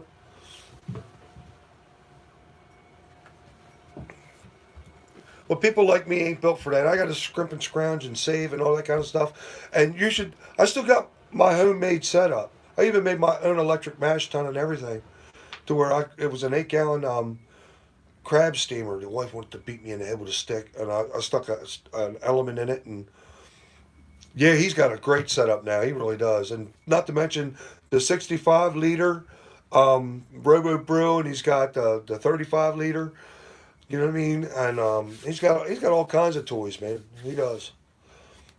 Thrash Metal setup's really nice now too, man. He's got a turnkey electric setup, 3 vessel setup. I like the all-in-one thing, man. I like it to where I can do it all in one. I set up my homemade electric mash tun to where I set it up for brewing a bag. I had Bobby made Bobby from Mashable. Kept my bag up off the bottom 2.5 inches rather than 1 inch like the mash pipe does. I get really great circulation. Uh, my homemade setup was pretty neat. I got pictures of it somewhere, and I still have it sitting down here on the floor. But I robbed it of its pieces except the heating element that's inside of it. Took all the stainless off of it and introduced it into this and other shit. And, well, yeah, mine was a hybrid system. I had an electric mash tun, you know what I mean? And I had a propane burner, and I wanted to get away from propane because I was only getting maybe 3 brews out of a bottle of propane because, like I said, I was mashing for 90 minutes, bowling for 90 minutes. Or when I had the burner, I only had to boil for 60 minutes because of my boil off rates. But man, and then in the brew house, oh my God, I was in here, it was 105 degrees, man. I'm fucking dying. You know what I mean? With the door wide open and shit like that in the middle of summer. So it was a no brainer for me to go all electric too, man. And it's so much quieter and so much cheaper. And you know what? The higher the voltage, the cheaper it is when it comes to electric. I was talking to my electrician friend today because I told him I was going to run a 30 amp, work box over here and upgrade, upgrade to, a 30 amp setup. He says the higher your voltage, the cheaper your electric is. So that's what I'm going to do sooner or later. I already got some 12-2 to run me another 20 amp dedicated circuit over here just for this. Just for this. I have a dedicated box for this, but I only have one work outlet in here, so I have to unplug everything off of that, run something out here to power my keezers and something while I use that dedicated circuit for the mashing bowl. So now I got all this 12-2. I got 2 empty 20 amp breakers in the box in the house, so I got to run the wire over to here and add another work box just for the mash company. So, and then I got to get some more shit to run me a 30 amp breaker over here because I got 2 hot water heater outlets. I think they're like 5,500 watts. Yeah, I'm gonna have me a serious bull kettle. I'll just mash in this, and I'll boil and I'll switch out the elements of my homemade mash tun and turn it into a bull kettle. Yes, sir. I'll be back down to bowling for, or I just might get turned on. I'll be looking at the DigiBoil for 159 bucks. All I gotta do is get another screen made for the bottom of it from Brew Hardware. I can run another brew in a bag system. Yep, I can do that, and that works off of 110 also. And the reviews on it that I saw are pretty good so far. But everybody says, "Oh no, you can't mash in that," and blah blah blah. I don't interfere with the thermostat down at the bottom. The thermostat down at the bottom is just like the mashing bowl. You don't want anything to touch it, or you'll pull a code. You will. You got to keep it up off the bottom when you do a brew in a bag. In this, I am up off the bottom of that 2.5 inches. Get in here. Come on.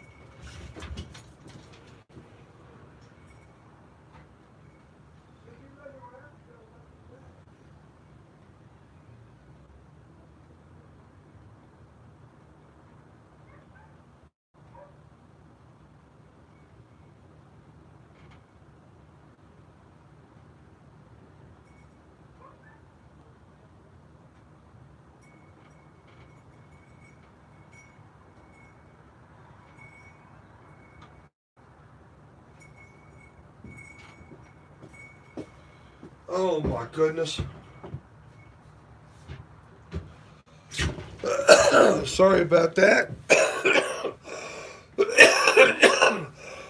I thought I was having technical difficulties, but the wife was calling me on the telephone.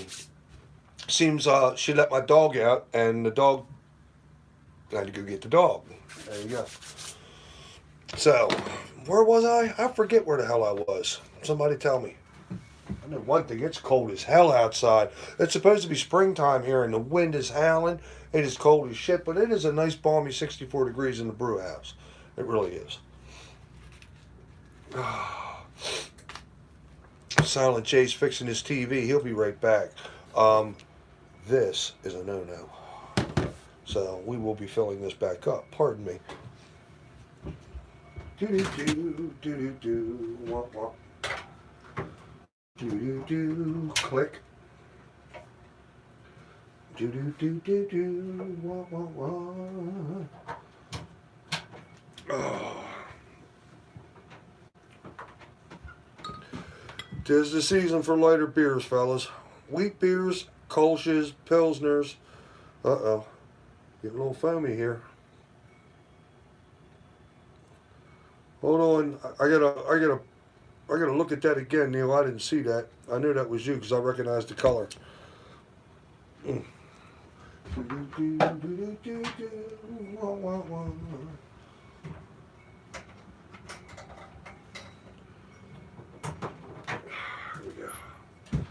Oh my goodness. Let me see what you just said. Live chat. It says, I'm anxious to see my screen works out in my malt pipe. Makeshift hop some. Yeah, I saw your mod. I did. Um, I'm thinking. Now, do you put the bag in the malt pipe too? Because if you put the bag in the malt pipe, there's no need for that. But as a hop spider, does that affect your bowl any? Having that down there like that?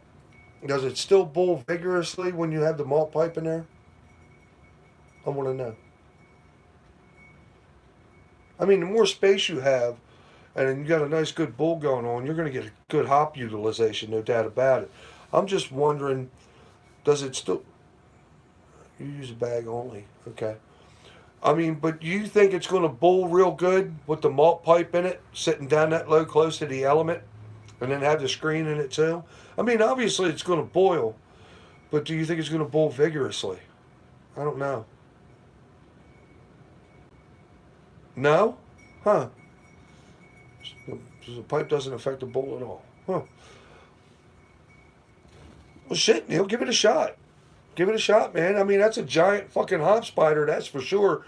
And you won't have no worries if you got to throw 4 or 5 ounces of hops into something. The most I've ever thrown into a beer was 4 ounces of hops. During a bowl, and this is one of them. 4 ounces right there. But I use this. I like this. Some people say you don't get as good utilization as just chucking it right in. But if anybody who uses a mashing bowl knows, you don't want anything fucking with the thermostat down at the bottom. I used to just chuck a hop sack in there, and it rolled around and it beat all on the bottom of it, and I pulled a code once, and that was the last time I went out and bought one of these and never had to worry about it ever again. Or you could just clamp your hop sacks right to the side of the kettle. Whoa, man, that's a lot of hops. I'm not a big IPA fan though, Neil. Um, if it tastes like grapefruit and pine trees, I can't do it. I can't do it. Um, I think what I brewed a beer that was a borderline IPA. What the fuck was it? But I liked it. Shit, I can't remember. I can't remember what it was right off the top of my head.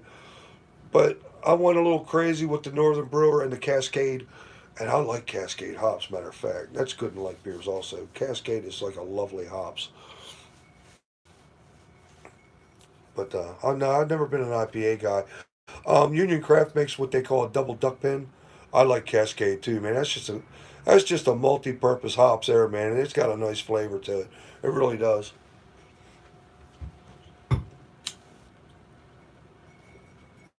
Matter of fact, I use a good bit of Cascade in my amber ale. What is it? I use Northern Brewer, Mount Hood, and Cascade in my amber ale. That's a good beer. They're the Kolsch and the amber ale you could have any time of year. You really could. And I make a really good fucking alt beer too. I mean, just because it's dark doesn't mean it's all heavy and shit like that. That's the thing about dark beers. Everybody's like, oh no, that's a wintertime. No, it's not. You know what I mean? You can have a dark lager or you can have an alt beer. You can drink that anytime. I drank quite a few of them summer before last. I didn't make one at all last year. I'm making one this year. Actually, it's on my to brew list. I got Galaxy Pale Ale, alt beer, lemon drop, and a coffee pale ale on the to do list, on the to brew list. So I'm curious to see how the Galaxy turns out. Equinox hops added a nice peppery spice. You know, I want to do a rye beer. Equinox, huh? Peppery? I like black pepper. Is that what it's like? Black pepper? White pepper? Oh man, I gotta try rye beer because I love rye bread. Hmm. You got a good straight up red rye beer? A recipe? You toss it my way, man. I'll try it because I like spicy and I like rye.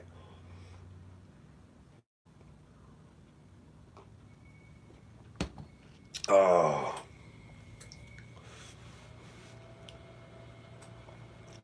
my alt beer's got pumpernickel notes to it. I haven't done a red rye yet. That's what I want to try.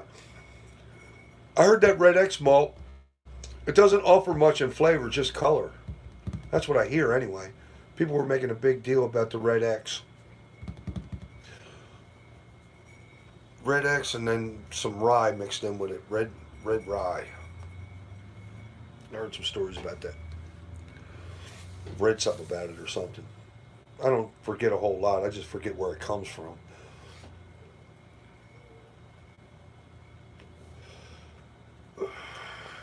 Ain't that some wonderful lacing? Look at that. Mm-mm-mm. Wait till you see this beer when it clears up, Neil. Mmm. Some good shit right there.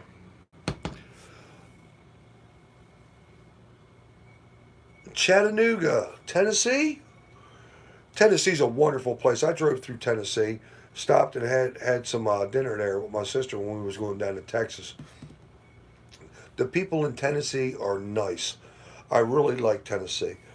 And West Virginia, North Carolina, eh, Tennessee, Arkansas, Texas.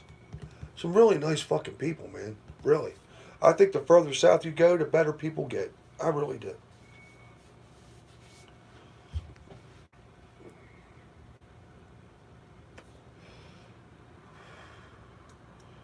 I live halfway between Knoxville and Bristol. Man, we drove through Knoxville. We stopped in Nashville. Me and my sister, and we stopped. Yeah, Nashville. Yeah, we stopped in Nashville, in the city, and ate some really good food. They had some good beer on tap too. Of course, I tried the craft beer, but I couldn't tell you what the hell it was. We were tired as shit because we drove straight from Maryland to Texas. It took us 24 hours to get there. It took us 26 hours to get back. Oh my God, the ride back was horrible. But that was an emergency family kind of thing. But the driving through Tennessee was the prettiest out of the whole entire ride. You know, when we stopped to get gas at a little tiny place, I forget the name of the town. We stopped to get gas there, and I swear it was just like a picture out of Norman Rockwell. I mean, you had the good old boys sitting there in their coveralls, and they was drinking a coffee, and they was talking shit, and just watching the new people come in. And yeah, it was. I swear, I was like, "What year is this?" You know what I mean? But it was like I was comfortable. I was comfortable, and I am never comfortable in new surroundings. I was comfortable being down there. I really was. It was nice. If me and the wife didn't have our family up here, and I was just like this much closer to retirement, I said, "Come on, babe, we gotta go, gotta go." Everything's just a little bit more slower because up here, it's like a cyclone. It's a vortex, a tornado. Everything's like boom, boom, boom, boom, boom. Everything's like hurry up, hurry, hurry. I'm at the age where I ain't trying to hurry up nothing anymore. You know,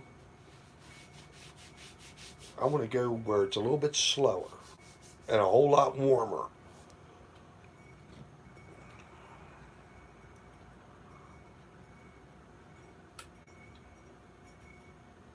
Oh, brewery's best beer I had was from Southern Grist Brewery. They don't ship up north, do they? I'll try it.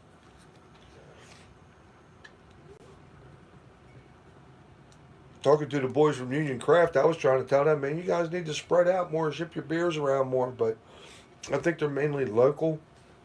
I don't know if they get their. I don't know if they ship beers up to PA or whatnot. No, it's rare to get it in East Tennessee.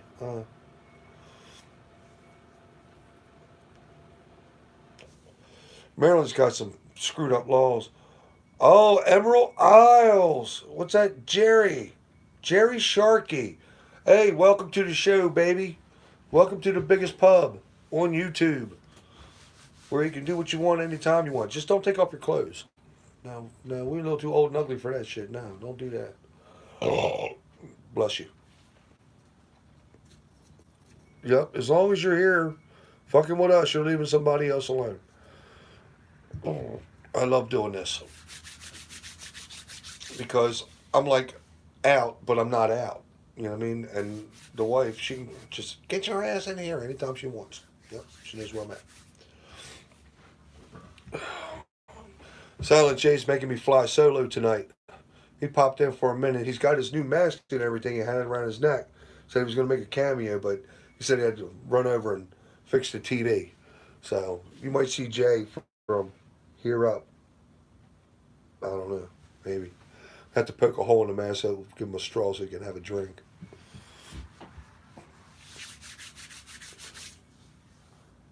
Shit, I'm buck naked, pour beer. I don't doubt that. Hey, and he rode up, man. Whatever gets you there. All right, whatever gets you there. Now it's 64 degrees, a little too chilly for me to get naked, and them days are gone. Yeah, home improvement style over the fence. Yeah, no shit, exactly. Um, but that's our thing. You know what I mean? Once we get this computer thing set up, you know what I mean. Jay's going to be. He's got like 10 different masks that he ordered that he can be like this. You know what I mean? Because for some reason he doesn't want to be totally on camera. He doesn't want people to know who he is, and I think it's a great hook.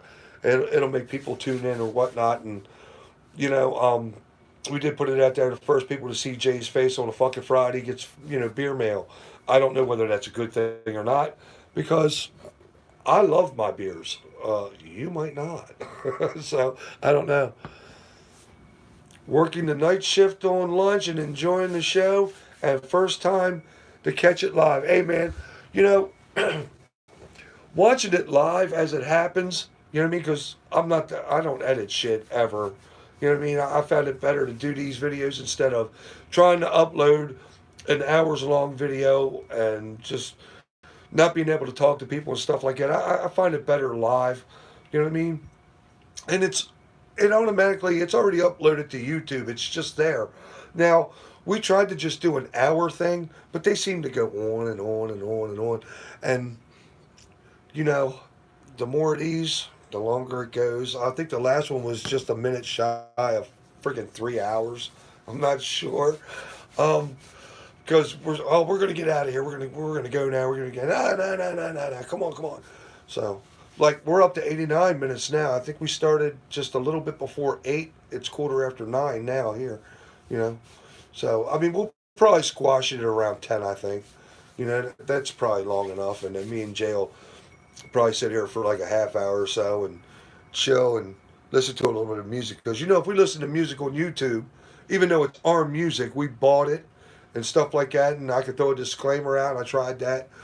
We're not making any money. This is our music. It's bought and paid for. Or it's on the friggin' radio.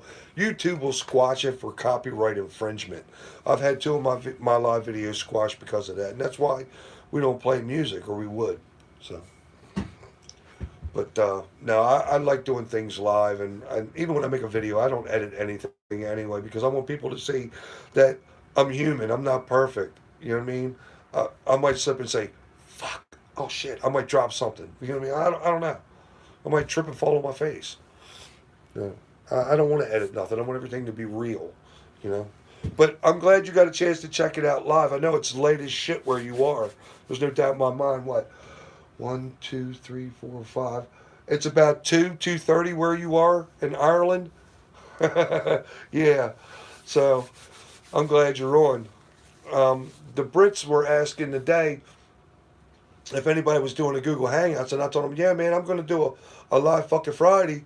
I said, but by the time I get on, you guys will be properly pissed, you know what I mean, or in bed, you know, which is kind of fucked up because I like hanging with the Brits. I have to get on really early to catch them, and even then, they're buzzed as shit. 1:20 a.m., so not too bad. No, that's not bad. Stevie Ray Vaughan. I'm a Stevie Ray Vaughan fan. I really am.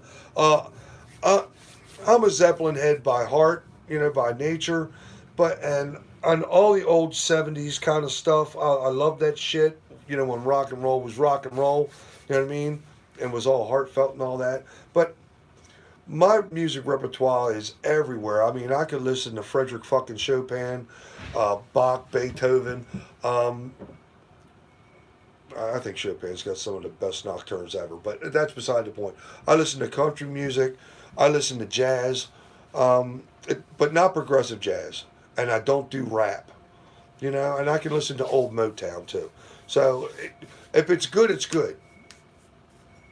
Yeah, anything but rap. You know what I mean? Yeah, I agree. 100%, Neil. I do. In the mama. And I'm not going to use any of the words that they use because I'm not allowed to use their words. I don't know. The cracker that I am, I don't know. But whatever. Now my music repertoire is all over the place. It depends on what kind of mood I'm in. I'm a Steely Dan fan. Uh, what was it? 8 Bit Chicken. Tim Atkins turned me on to what's the name of that band? It's a song called Rita's Gone. I can't remember the name of that band, man, and it's really good. Oh shit. It'll come to me. The less I think about it, the more it'll come to me. They're really good too, and they're from down south too. Matter of fact. Oh, are you kidding me? Jimmy Page is God. Oh, UFO also. Hell yeah. Do UFO. Shit. And Frank Marino, Mahogany Rush. Shit, man. Don't get me started. Marcus King. That's it. The Marcus King band. Marcus King's good, man. I like him. Rita, she's gone. She ain't coming back. Ba-da-da-da-da-da. Oh, I like Plant Your Corn Early too, man. That's a wicked ass song. I like that song. The Marcus King Band. Jam in the Van. I got that shit on my playlist. Jay, see, Silent J, he don't like that kind of shit, man. But yeah, I'm a big Steely Dan fan too. I like Steely Dan. Um, Albert King, Muddy Waters. Shit, man, don't get me started. Yeah, he's younger than me. I think Jay's soon to be 36. I got 20 years on him. Yeah. Robin Trower. Oh, don't get me started. Um, I have an album deep back in the rack. It's called BLT. Trower, Loudon, and Bruce. Yep. Jack Bruce and Robin Trower got together and they made an album. And I'm the only one I know that's got that album, man. It's cool. It's called BLT. They got some. Dun, dun, dun, dun, dun, dun, dun, dun, dun, ba-ba-da-dun, dun, dun. Oh, I got to go dig that up. I need a turntable now. Shit.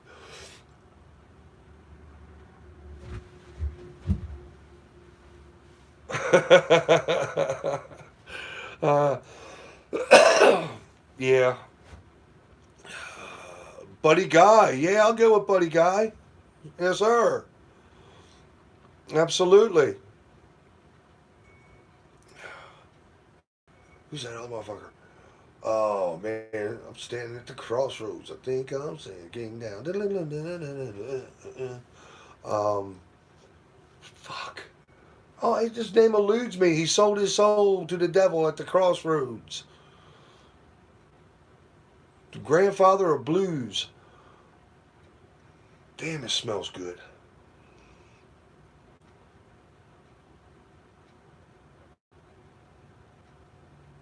Ooh, get it in ya. Yeah, it's getting better. I think that's number 3. Yeah, that's Clapton. Him and Cream did it together, but Robert Johnson. Robert Johnson.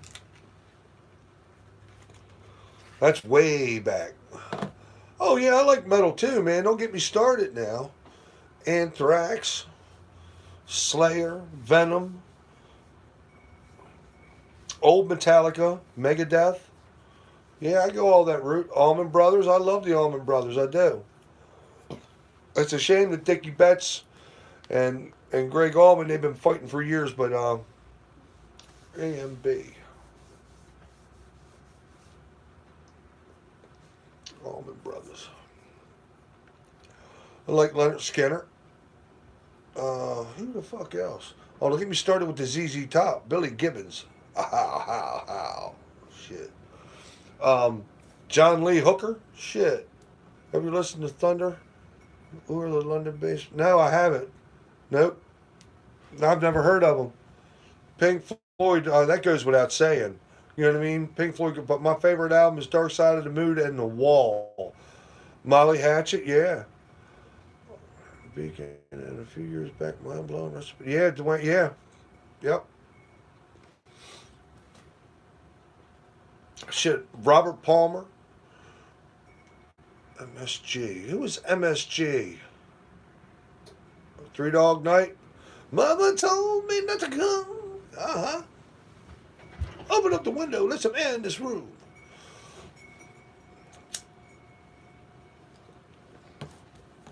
Shit. And now, Three Dog Night I was listening to on my flip top record player sitting on my front porch off of 45s.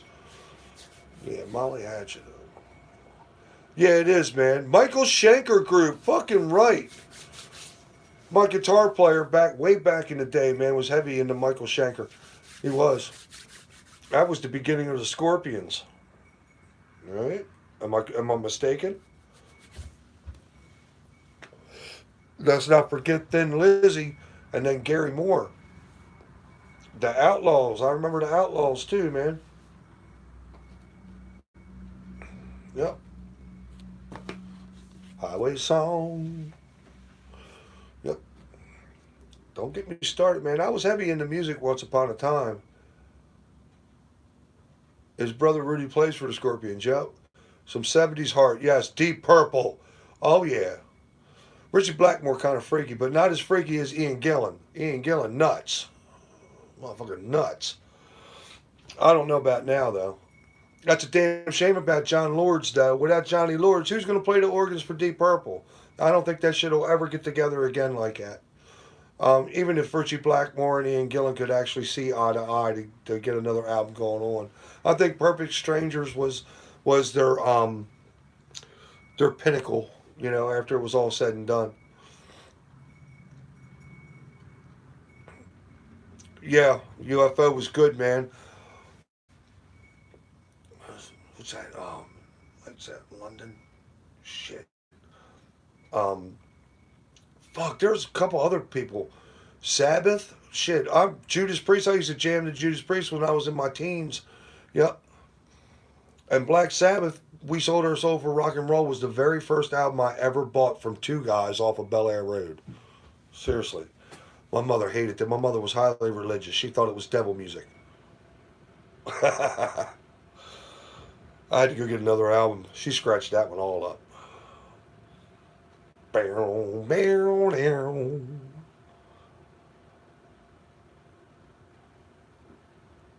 My wife used to be a big Black Sabbath fan back in the day when we were teenagers. Iron Maiden. I never really got into Iron Maiden as you know, like everybody else did, but when I played drums way back in the day, Nico McBrain was the shit, man. That boy could play. Him, Tommy Aldridge, and my all-time favorite, my idol, John Bonham. Oh my God, one of the best drummers ever. Yeah, you get up and walk fast when you listen to that shit. You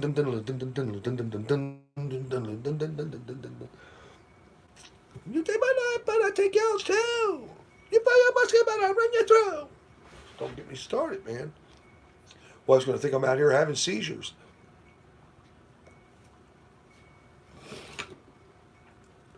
shit. Pantera.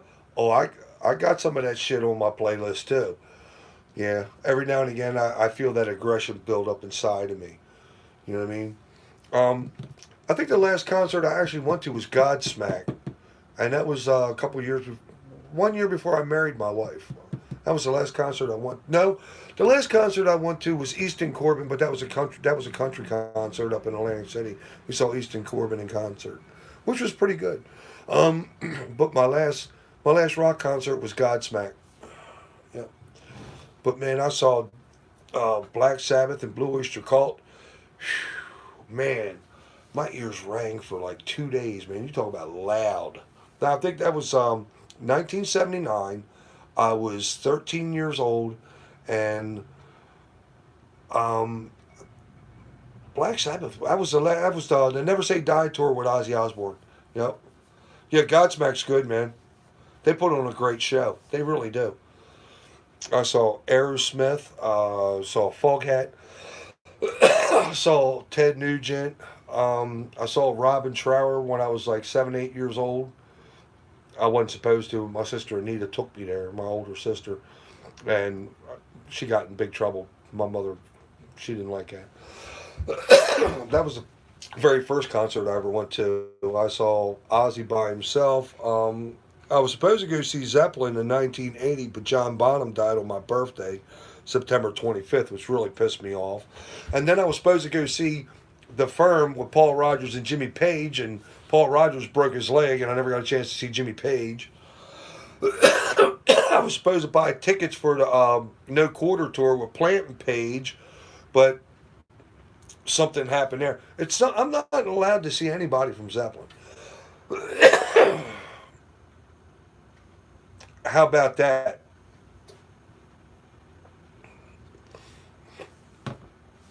I saw quite a few really good bands. Foghat blew. When I saw Foghat, there was Foghat and Triumph, and Foghat opened up for Triumph, but Foghat blew Triumph off the friggin' stage. I'm not kidding.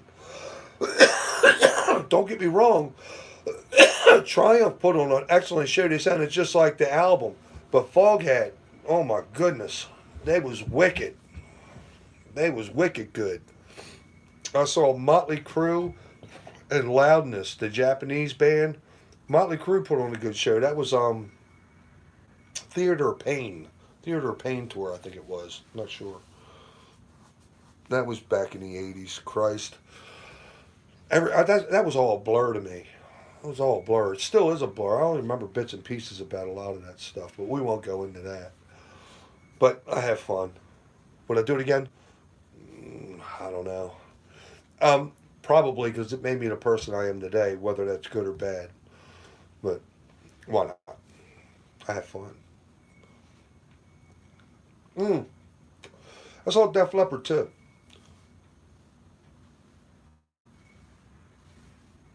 Dr. Feelgood, yeah.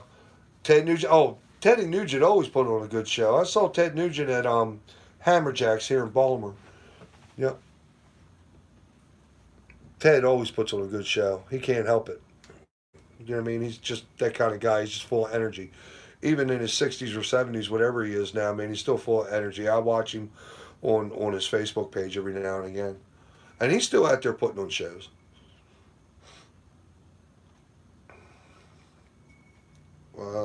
Never got a chance to see Rush. I would have liked to see Rush. Now, Def Leppard wasn't my favorite neither. That they always say that was the last of the British invasion. I really don't think so. I mean, they were okay. You know what I mean? Their first album, what was that? In Through the Night. I mean, that was okay. And then they had their big one like Wipe a Booger on Me and all that kind of shit. It was okay. You know what I mean? Just like all the hair bands in the 80s, like Poison and all that kind of stuff. I just wasn't into that too much.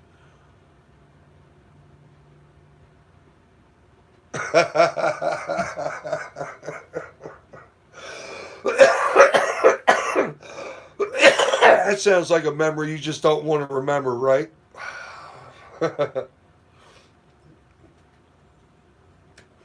Yeah, I was in my mid-teens by then. Brewed a mango pale ale for my daughter's 18th birthday without lactose. Oh man, come on! I hate it when it does that. Without lactose, which was a slight sour note, but is quite fruity with a hint of bitterness on the back end. You know what, Jerry? That sounds pretty good, actually. um, did when you put what was that? You said a mango, right? Uh, did you leave the skin on the mangoes? Because you know the mangoes, the pith, you know the skin of the mango might give you a bit of that tannins in there, give you a bit of that bitterness. If you peeled the mango before you put it in or whatnot, you might not have all that bitterness.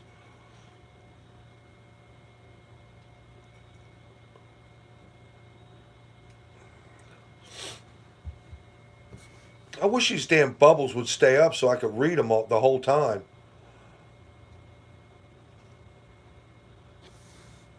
They just won't stay on. Time for a refill. The hangover.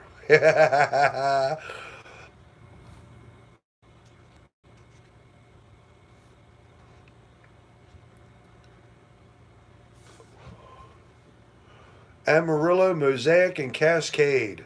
I've never used Amarillo and Mosaic. See, that's my problem. Using anything new where I'm not sure what it's going to impart to the beer, I'm kind of nervous about doing. I'm kind of like a creature of habit. I stick with what I know. Hey, I'll see you, Eli. Thanks for stopping by, man. I hope the KV3 turns out really good. I do. I really do. And I'm curious to hear how it does, so please share. I think a couple people over in England brewed that up too. Well, everybody was on a Kolsch kick last year. Thanks, Eli. I want to know. I really do. I'll check you out on the page, or we'll get together Friday night on here.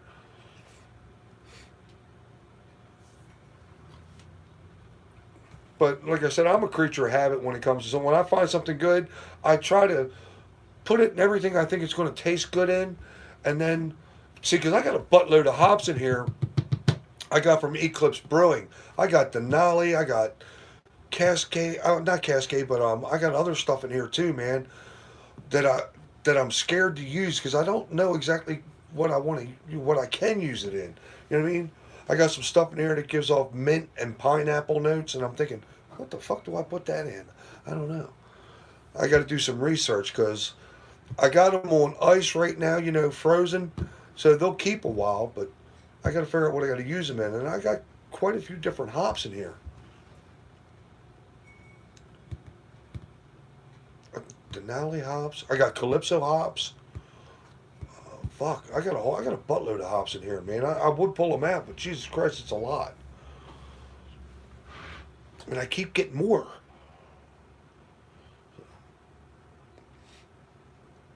Mango, huh? John Anderson from BrewTube Official does a mango lassie, and everybody swears by it, man. He's got a whole bunch of people over in Europe and the UK brewing that up, man.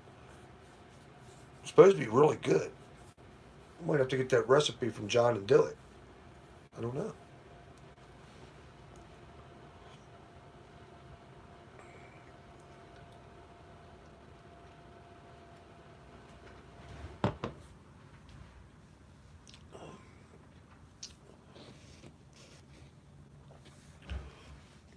I find that to be very true, Jerry.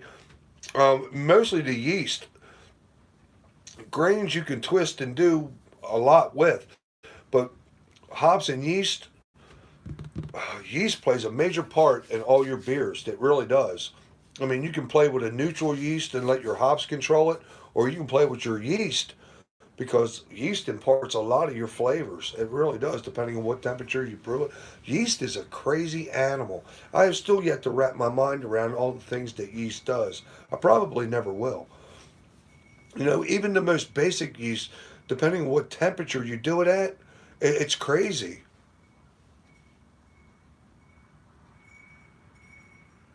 Hey, you know what? Seriously, you know, I like to keep on tap what I like to keep on tap too. And what makes it so nice about my son-in-law being in here now, he wants to try all this new stuff. See, I'm a creature of habit. I would always have a Kolsch on tap, or I would always have an Amber on tap, and man, I'm missing my Oktoberfest beer and my alt beer. So I would be satisfied with that if they were always on tap, or I always had one in the keg. You know what I mean? Either or. You know what I mean? But my son-in-law, we got on a stout kick last year. I didn't brew an Oktoberfest. I didn't brew an alt beer. My Kolsch I haven't had since last summer. You know what I mean? And we were on the dark side. We were brewing porters and stouts from September all the way up until January. No bullshit. So my son-in-law's like a breath of fresh air. We're experimenting now. Like I would have never thought to brew a Galaxy Pale Ale. I would have never thought to brew a coffee Pale Ale, or would I even venture to go as far as doing a lemon drop like we're going to do? But what the hell? You know, it's nice. I would have been satisfied just brewing the beers that I like to brew and I like to drink. You know, and I'm comfortable with them and I nail them every time I brew them. You know, but Jason's like, nah, let's do this, let's do that, let's do this. All right, fuck it, let's do it. Let's see what happens. What's the worst that can happen? We've never brewed an undrinkable beer, so it's a win-win situation any way you look at it. The only downside is if we keep brewing like we're brewing, we're going to need more kegs. Or I'm going to have to start bottling again. And I hate bottling. Um, Anybody who kegs now knows that bottling is a long, tedious adventure. I still got about 10 and a half cases of bottles in the shed out back. And why I keep them, I don't know. Every now and again, I'll bottle a couple and give them to my father or somebody at work that wants to try them or something like that. You know what I mean? I might pull one or two. Jay is, man. I mean, Jay likes his coffee, man. No bullshit. Nitro coffee? Oh, man, don't get him started. Nitro, a new thing. Nitro is supposed to make it creamy and sweet without cream or sugar. Now, see, Jay, he's like John Wayne, man, just like me. I don't. Every now and again in the evening, might put a very small teaspoon of sugar in the coffee, and might steal some of my wife's coffee top. I prefer fucking real cream in my coffee. I want real cream in my coffee. But every now and again in the evening, I might drink a coffee and put a teaspoon of sugar and a little cream in it. But Jay, me and Jay, most of the time, it's like straight up black in your face. You know what I mean? And yeah, I mean, I drink a pot of coffee every day, every day of the year, all year round, summer, winter, spring, you name it. And I take a pot of coffee with me to work every morning. A thermos and my travel mug takes 12 cups of coffee every day. And Jay's got that black rifle, man. He's got like that 4 pack now. The AK-47 is pretty good. It's like an espresso kind of blend. It's really good. It's real close to like that Sumatra coffee. That I love that shit. Um, it tastes like the Sumatra coffee from come on, the Starbucks. That's it. Fucking Starbucks. Um, and he's got three more that we haven't tried yet. But we're gonna bust into one tomorrow morning before we go work on the wife's car. But he'll put coffee in every fucking beer. We had a coffee porter, coffee stout, coffee oatmeal stout.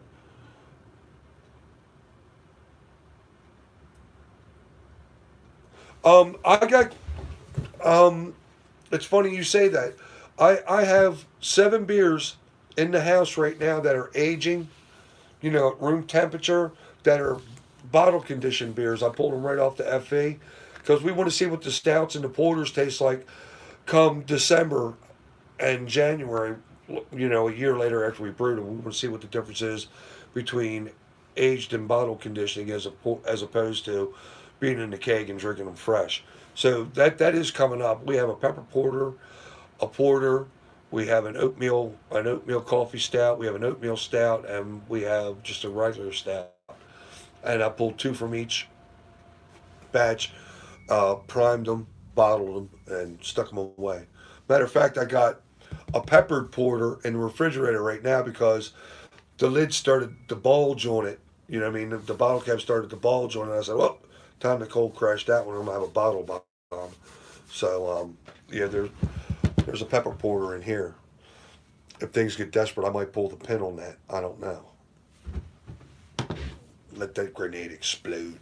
Oh, I don't know what's happening here, but every time I turn around, this goddamn glass is empty. It must be you guys. I don't know. There's some kind of voodoo thing going on.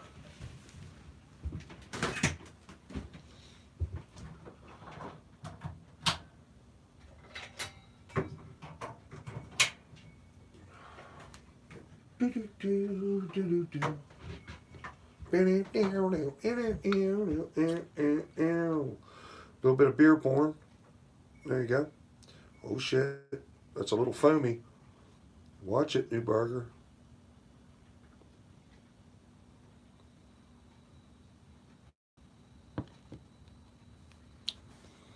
That is lovely, isn't it?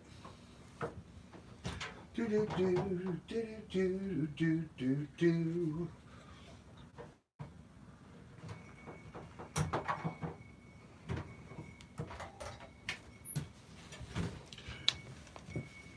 You could tell when a home brewer's got a good beer going on because he hasn't stopped drinking it. Especially when he's with a crazy lot of people. It's not bad. It's just really not bad. I love it. Yeah, I know, right? You know, the wife gives me 1 day a week to where I can get away with this. Yeah, it is, and you know what's sad, Neil? I got to tell you, and it breaks my heart because when this, you keep hitting it, and by the time it's at its peak, it's crystal clear, and you got about a gallon and a half, 2 gallons left. You're already halfway through the keg, and you're going, man, it's perfect right now. I need a whole keg of that, you know. But this will peak by the end of next week. This will be at its best. It will be crystal clear. Not that I care that it's clear, but the flavors will be bumping. You know what I mean?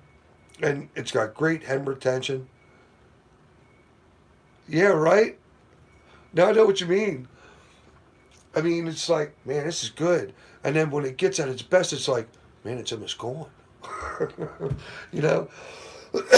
And that's where discipline comes in, you know? You can't rush good beer. You just can't.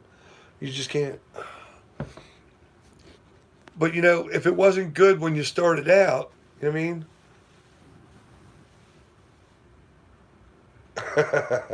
That's true. We ain't crazy. We just jump. Start at jinking, you get junk. Then you start drinking and get drunk. Now, the wife, she lets me have, you know, the fucking Fridays where I can hang with the fellas. I'm not out in a bar, but I am in a bar. You know what I mean? I'm sitting out here right next to them. I'm built on the side of the house. If I turn the camera around, you can see the two windows that I haven't covered up out on this side of the house. You know what I mean? Where I built the shed and all that. I mean, she knows where I'm at. She knows what I'm doing. She knows I'm not out doing something stupid. I'm out hanging with the fellas that I'm not really hanging with. You know what I mean? So we're out here. We're kicking the bobo around. We're drinking a couple of beers. We're talking about homebrew. And we're not out spending all kinds of mad money or nothing like that. The only thing we're doing is using up a data on our fucking internet plan. You know what? That, you know, in a lot of ways, that's true. In a lot of ways, that's true. Usually, the best beer of your batch is the last beer of your batch. You know what I mean? In a lot of ways, that's true. And just like Neil said, with each time I pull one off, it gets clearer and clearer. You know? By the time I get to the bottom, it'll be crystal clear. Man, I'm telling you, the Spalt and the two additions of Saaz hops in this is the best Kolsch. If I wouldn't have asked up the grain bill on this and had to mix them up, it would be perfect. That 10 3/4 pound of Pilsner, the 8 ounce of Carapils, and the 6 ounce of fucking Crystal 10, 2 ounces of Spalt, 1 ounce of Saaz, another ounce of Saaz at 5. It's perfect to me. To me, it's just like having an ale fermented Pilsner. I mean, It's got everything you want. It really does. It's an anytime, all around beer. And it's well balanced. I could drink this anytime. But I love German beers. I just do. I always have. Always have. The Kolsch is my favorite. I am so glad I discovered this and then fine tuned this the way I wanted it. I, I could drink this anytime. My Oktoberfest, I'm pretty proud of. It took me a hot minute to get that exactly where I wanted it. It makes Sam Adams taste like water. It really does. You think third week? I think second week. But yeah, if you can make it last to a third week, yeah. If you keep your nose out of it, you know. Have I ever had a Kolsch last 3 weeks? I don't know. I have to look and see. I have to look at my book and see. But I might have to start bottling some and putting them aside. But see, an ale doesn't last as long as a lager. I mean, it starts to get, no matter what you do in your can, it's going to get oxidized sooner or later. There's going to be some oxygen introduced to it somewhere. It's going to start to get stale, like any beer would, like the Best Buy or Best Born on Date beers and shit like that. I mean, under CO2 in a keg, I imagine it could last 6 months and still be pretty good as an ale. I don't know. I never had a beer last 6 months. I've had a beer last a month in a keg. Yeah, I agree with that. I agree with that, Neil. The first week, the full mouthfeel isn't there yet. I agree with that. I think the second week it peaks for me. It does for me. But I don't know. I'll see if I can make this last 3 weeks and find out. See if it's any better. But I think the hops and everything, it's just well balanced the second week that it's in the keg for me. And I turn over beers pretty fast. So they're really young when they go in the keg. I mean, if I brew on a Saturday, say at the temperatures I ferment at, anywhere from 66 to 67, I never go above that. That's a sweet spot for me. There's two of you. Yeah, well, yeah. If you drank enough of these, there would be. We're going to have to close one eye after one or two more of these. Fucking Popeye it. But what the fuck was I talking about? I don't know. I'm off on some freaky tangent somewhere. I don't fucking know. You guys will let me know. I can't wait to get the computer so we can all get together. Bubble it out. Hey, do you guys, when spring starts to happen, all that fucking pollen and shit, does it start to make you kind of raspy and fucked up? That's what I'm feeling like right now. Like, drinking my boys won't drink much. My homebrew, I tell them they don't really like beer. This is what beer is supposed to taste like. And I didn't know that before I started homebrewing. I was like, what the fuck? No, this is barley, malt, water, hops, and yeast. Period. It ain't all that stupid shit that we've been buying since we were teenagers, thinking, oh, that's beer. No, it's not beer. It's not beer. This, for all you lurkers or trolls or whatever that are out there, this is beer. This is what it's supposed to taste like.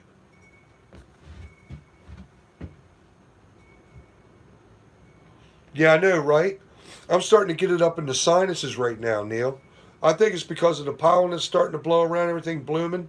Yeah, me too. And I didn't have allergies until I got married. How's that work? I don't know. Now, I'm sorry. It's age. The older we get, then we're more susceptible to shit. But I never had this shit before. Not 13 years ago, for real. Or not that I remember. I don't know.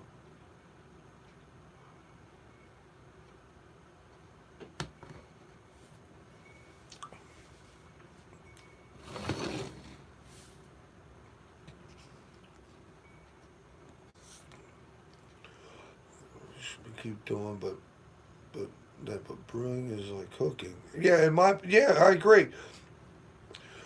And brewing is cooking. You know what I mean?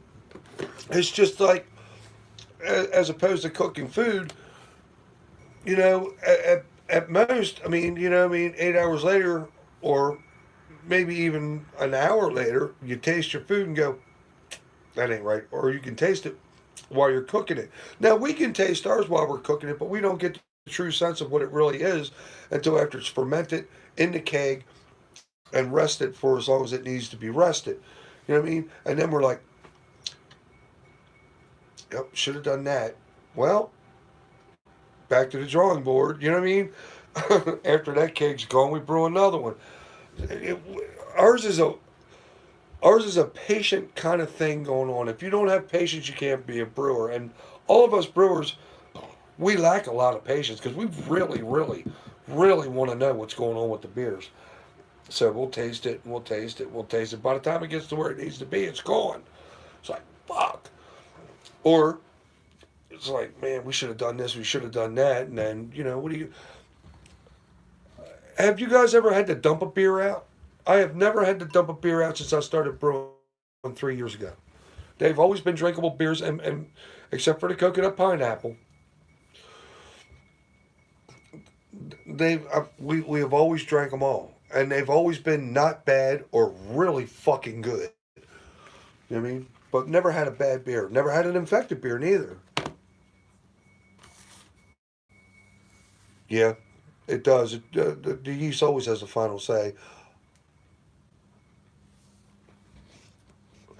I love tasting my beers after they've been boiled and stuff like that. I mean, sometimes you could take the wort meal and you could put it on pancakes and eat that shit. But yeah, after the yeast has its way with it, it's like it's not even the same animal. But you can get a basic kind of idea what it's going to be like just by the way the hops are punching through, the sweetness of the wort and all that kind of stuff. You're like, I already know what this is going to taste like. I mean, I can picture it in my mind. It's like when I take a after I do the reading in the hydrometer. It's like I taste it, and I know how sweet the wort is, but I can taste in the background what that's going to be like after all the sugar's gone. I know what it's going to be like. I can taste it. I have never ever dumped a beer. Um, before I dump that coconut pineapple, I will bottle that shit, stick it in my refrigerator, and it'll be there 2, 3 years, and I'll try it again later. You know what I mean? I won't dump it because it took me 8 hours to brew that shit. You know what I mean? 6 hours, 8 hours to brew that shit. I'm not going to do it.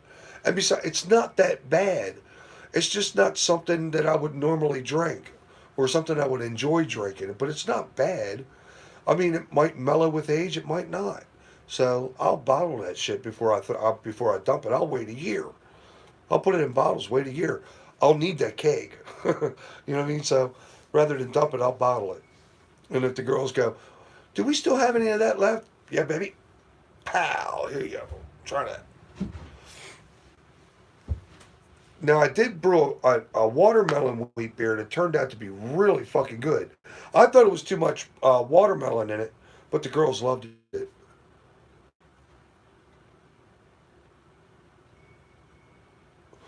Yeah, carbonation tablets. I didn't have much faith in them. Did you really?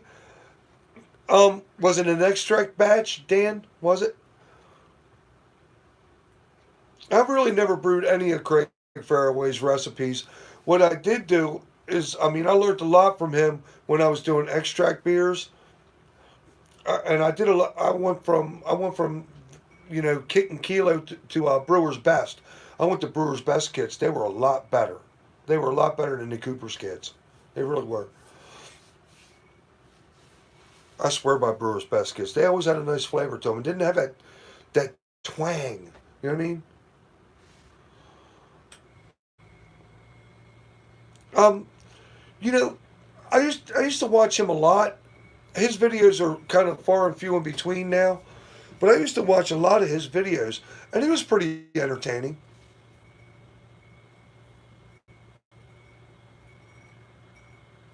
Yeah, me too, Neil. This, I spray everything with this. Like I say, my brew house floor might be dirty, but if you get near me while I'm brewing, I will spray you with this shit. I guarantee you. Everything is sprayed with Star Sand. Every friggin' thing. I've never ever had an infected beer ever. And I don't know how, like Graham Preston, Hapless Ginger has had an infected beer. And I'm like, how the fuck? Because Graham Preston has got one of the cleanest brew shacks I've ever seen. I mean, on his videos, you look around, it's like, holy shit, it's like an operating room, you know? But you, this is a brew shack. This is my wet wall. This is the nicest looking wall in the brew house. I can pan this camera around. You go, yeah, it is a shack, but it is, But if you keep everything that you're brewing on, I mean, I even sanitize my hot side equipment, before I even brew on it, before I even dump water in it. Hoses, everything, all my hot side equipment, and everything after the hot side is thoroughly sanitized. Seriously. So, no, you gotta be. I'm just kind of freak because, look, it takes you 6 to 8 hours to make a batch of beer. The last thing you want to do is get it infected and have to dump it. You know what I mean? But sometimes an infection could be a good thing depending on what kind of beer you brew and how low it takes the pH. You might want it with a decent sour.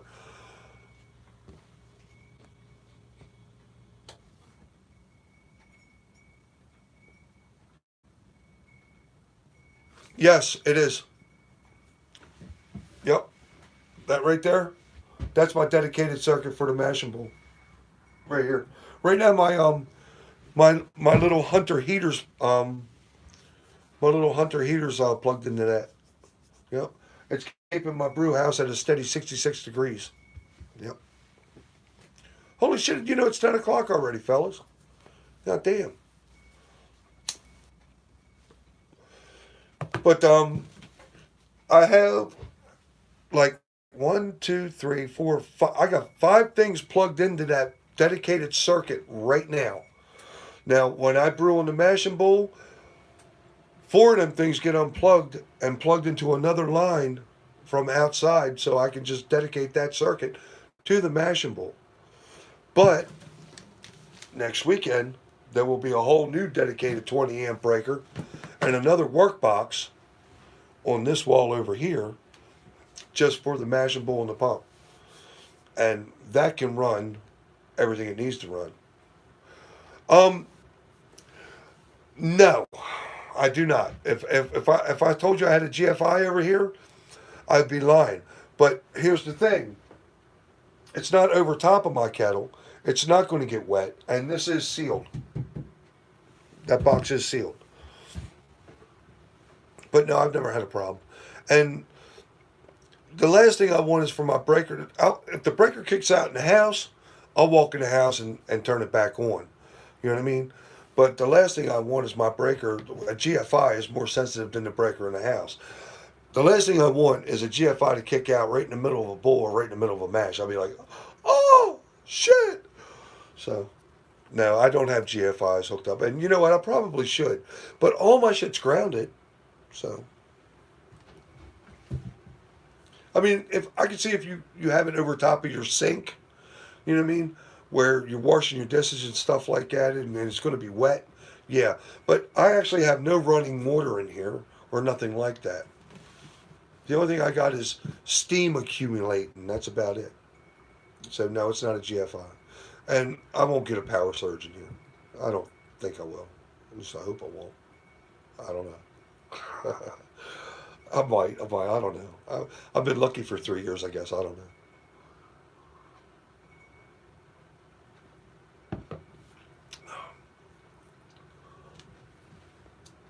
But I'm slowly starting to upgrade in here.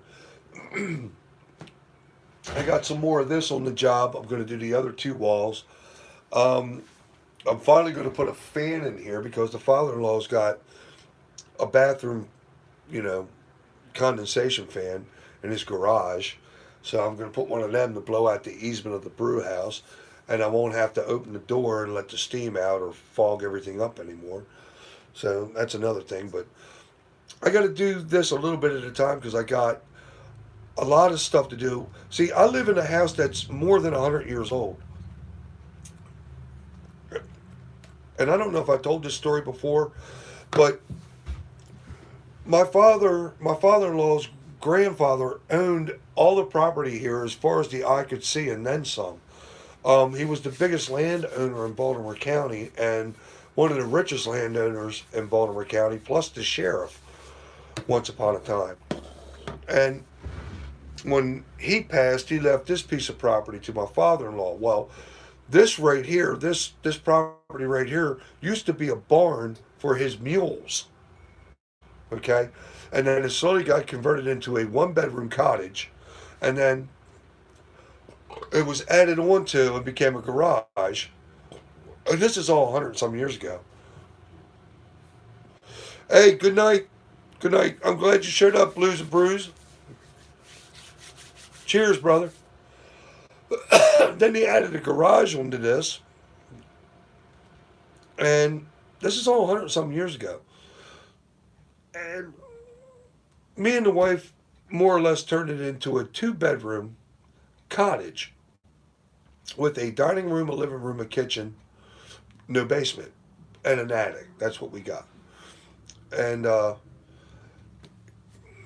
been replacing this and taking care of that and this and even though I work construction, the cobbler's kids go barefoot, so it's been a slow, ongoing process. I think me and the wife's been here on the father-in-law's property.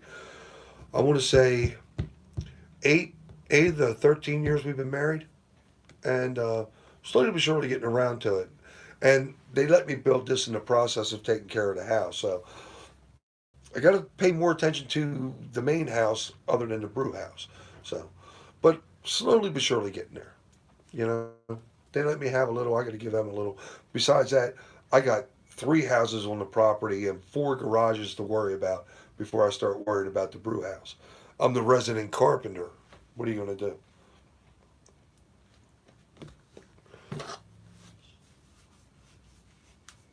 do? Um, my father-in-law, I think he was willed 2 acres of land, and half of the land is light commercial or light industrial. So, and me and the wife live on the part where it's zoned light industrial. So we can do whatever we want here, as far as auto mechanics to a business. It doesn't matter what it is. Because the father-in-law had a working auto garage here, plus his own HVAC business here once upon a time too when he retired. So this was all zoned light industrial.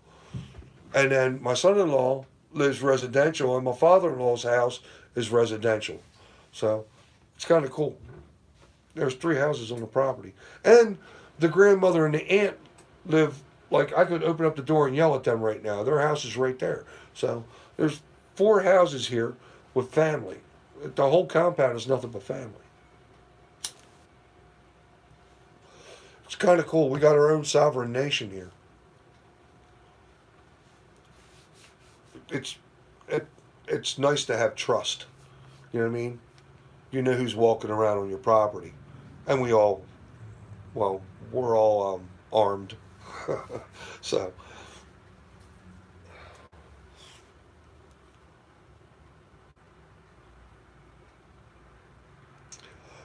I hate neighbors. Family's better.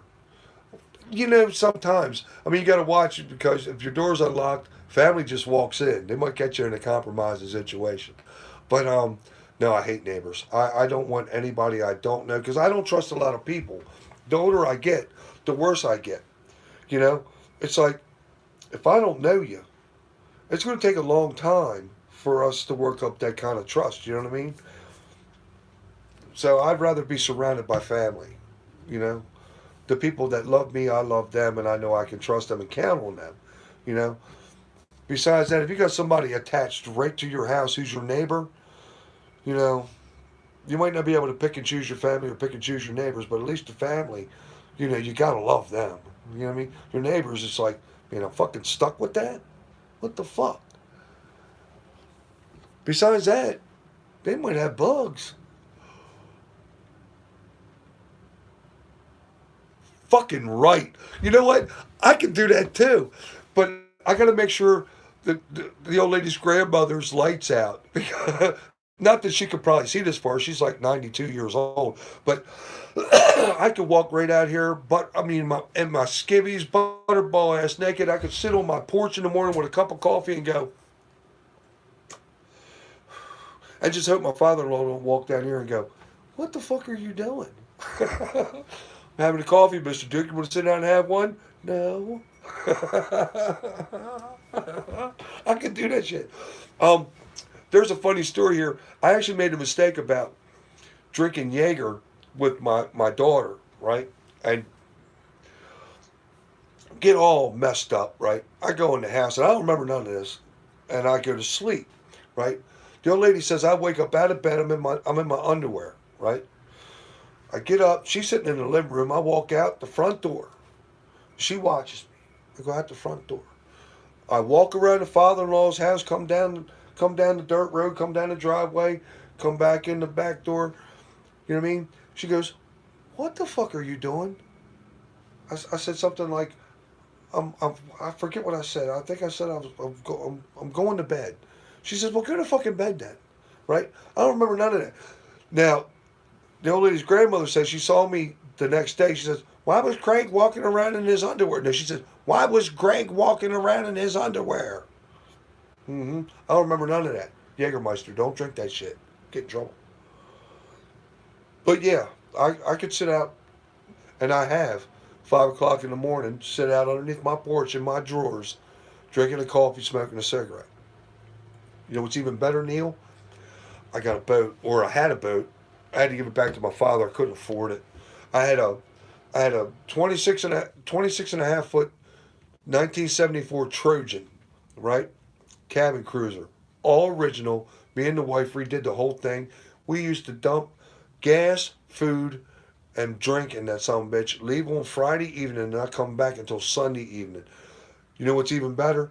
Walking out of the cabin, butterball ass naked, standing out on the deck of the boat with a cigarette and a hot cup of coffee, right? And nobody is there. It's pitch black. It's dark. It's wonderful. The birds are chirping and shit. And it's, you know what I mean? It's wonderful. It's beautiful, baby. But you know, 300 hours a weekend, you can't do that all summer long. And the wife, she's like, Craig, either you want a house or you want a boat. You got to pick one. I'm like, I'll get a second fucking job. You should know you won't. So we had to give that up. That's too bad. I give it back to my dad. My dad gave it to me as a present, and I appreciated it, but I had to give it back. I can't afford it, Dad. I'm sorry. But he got a nice fixed up boat. That's for sure. Now he's got three of them. He's got two Trojans and what's the other one? I think he had a 30-foot Sea Ray. Dad loves boats. But that's the ultimate. But man, living out in the sticks, I'm going to get off here. I'll post pics of my brew. Probably be around Wednesday. All right, Neil. Thanks for stopping by, brother. I mean, it is getting late. It is 10 after 10. And we've been on here for quite a bit. No, I thank everybody for stopping by, man. Really. I enjoy this. I really do. Every Friday night, get together with the fellas and have a couple beers and kick the bobo around. You know what I mean? But yeah, Neil, thanks for stopping by. Love you, baby. Um, Post the pics. I got to check out the other pic, too. All right, Neil. I'll catch up with you next Friday, or I'll catch up with you on the Mashable page, man. Mr. Neil, cheers.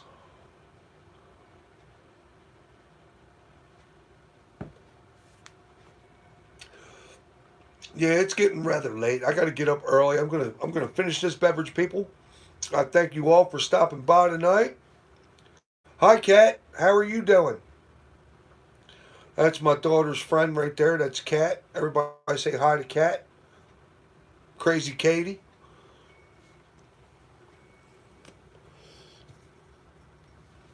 Quite a few people on here from all over the United States and all over the world. I'm always having fun, and I'm always going to be safe. I'm right next to the house. How insane and how dangerous can I be? I don't know. But anyway, it's getting late. I'm going to finish this beer up right here, and hopefully I get a brew in Sunday after I work on the wifey's car. Whatever. And I'll see you guys. Maybe pull a Thirsty Thursday off or something like that. I don't know. Oh hell, I'll stay on for a little longer. Fuck it. I'm getting ready to say goodbye. You gonna see? You don't know. You don't never know what I'm gonna do. Do you? You never know. I'm waiting for Jay to come back. He's like gone. He ain't never come back, and it's getting late. I have to get off of here soon. Maybe. Maybe not. I don't know. Now, we're gonna call it a night. No, it's almost 10:15, and we've been on since probably 7:45, 10:50. So we've been on here quite a while. 146 minutes and 43 seconds to be exact. So, from the dirty old shack out back, Newburger's Home Brewing, I wish you guys all a happy fucking Friday, and I'll see you next Friday. And I appreciate every one of you guys tuning in. And I picked up 2 new subscribers, man. I'm at 275. 25 more people. I'll be 300 people large. Spread the word. You know what I mean? Hit New Dawn Photography up for a t-shirt. Let's bombard her page. NEUDAWN Photography on Facebook. Send her a message. Say, I want a t-shirt from Craig and Silent J's fucking Friday. Get it in you. We got another white shirt with fucking, yeah. Help finance a brew house. That's what I'm telling you. So anyway, remember, gotta brew it. Gotta do it. Get it in you. Good night, people. Bam, bam, bam. Come on, Craig. Make it go off.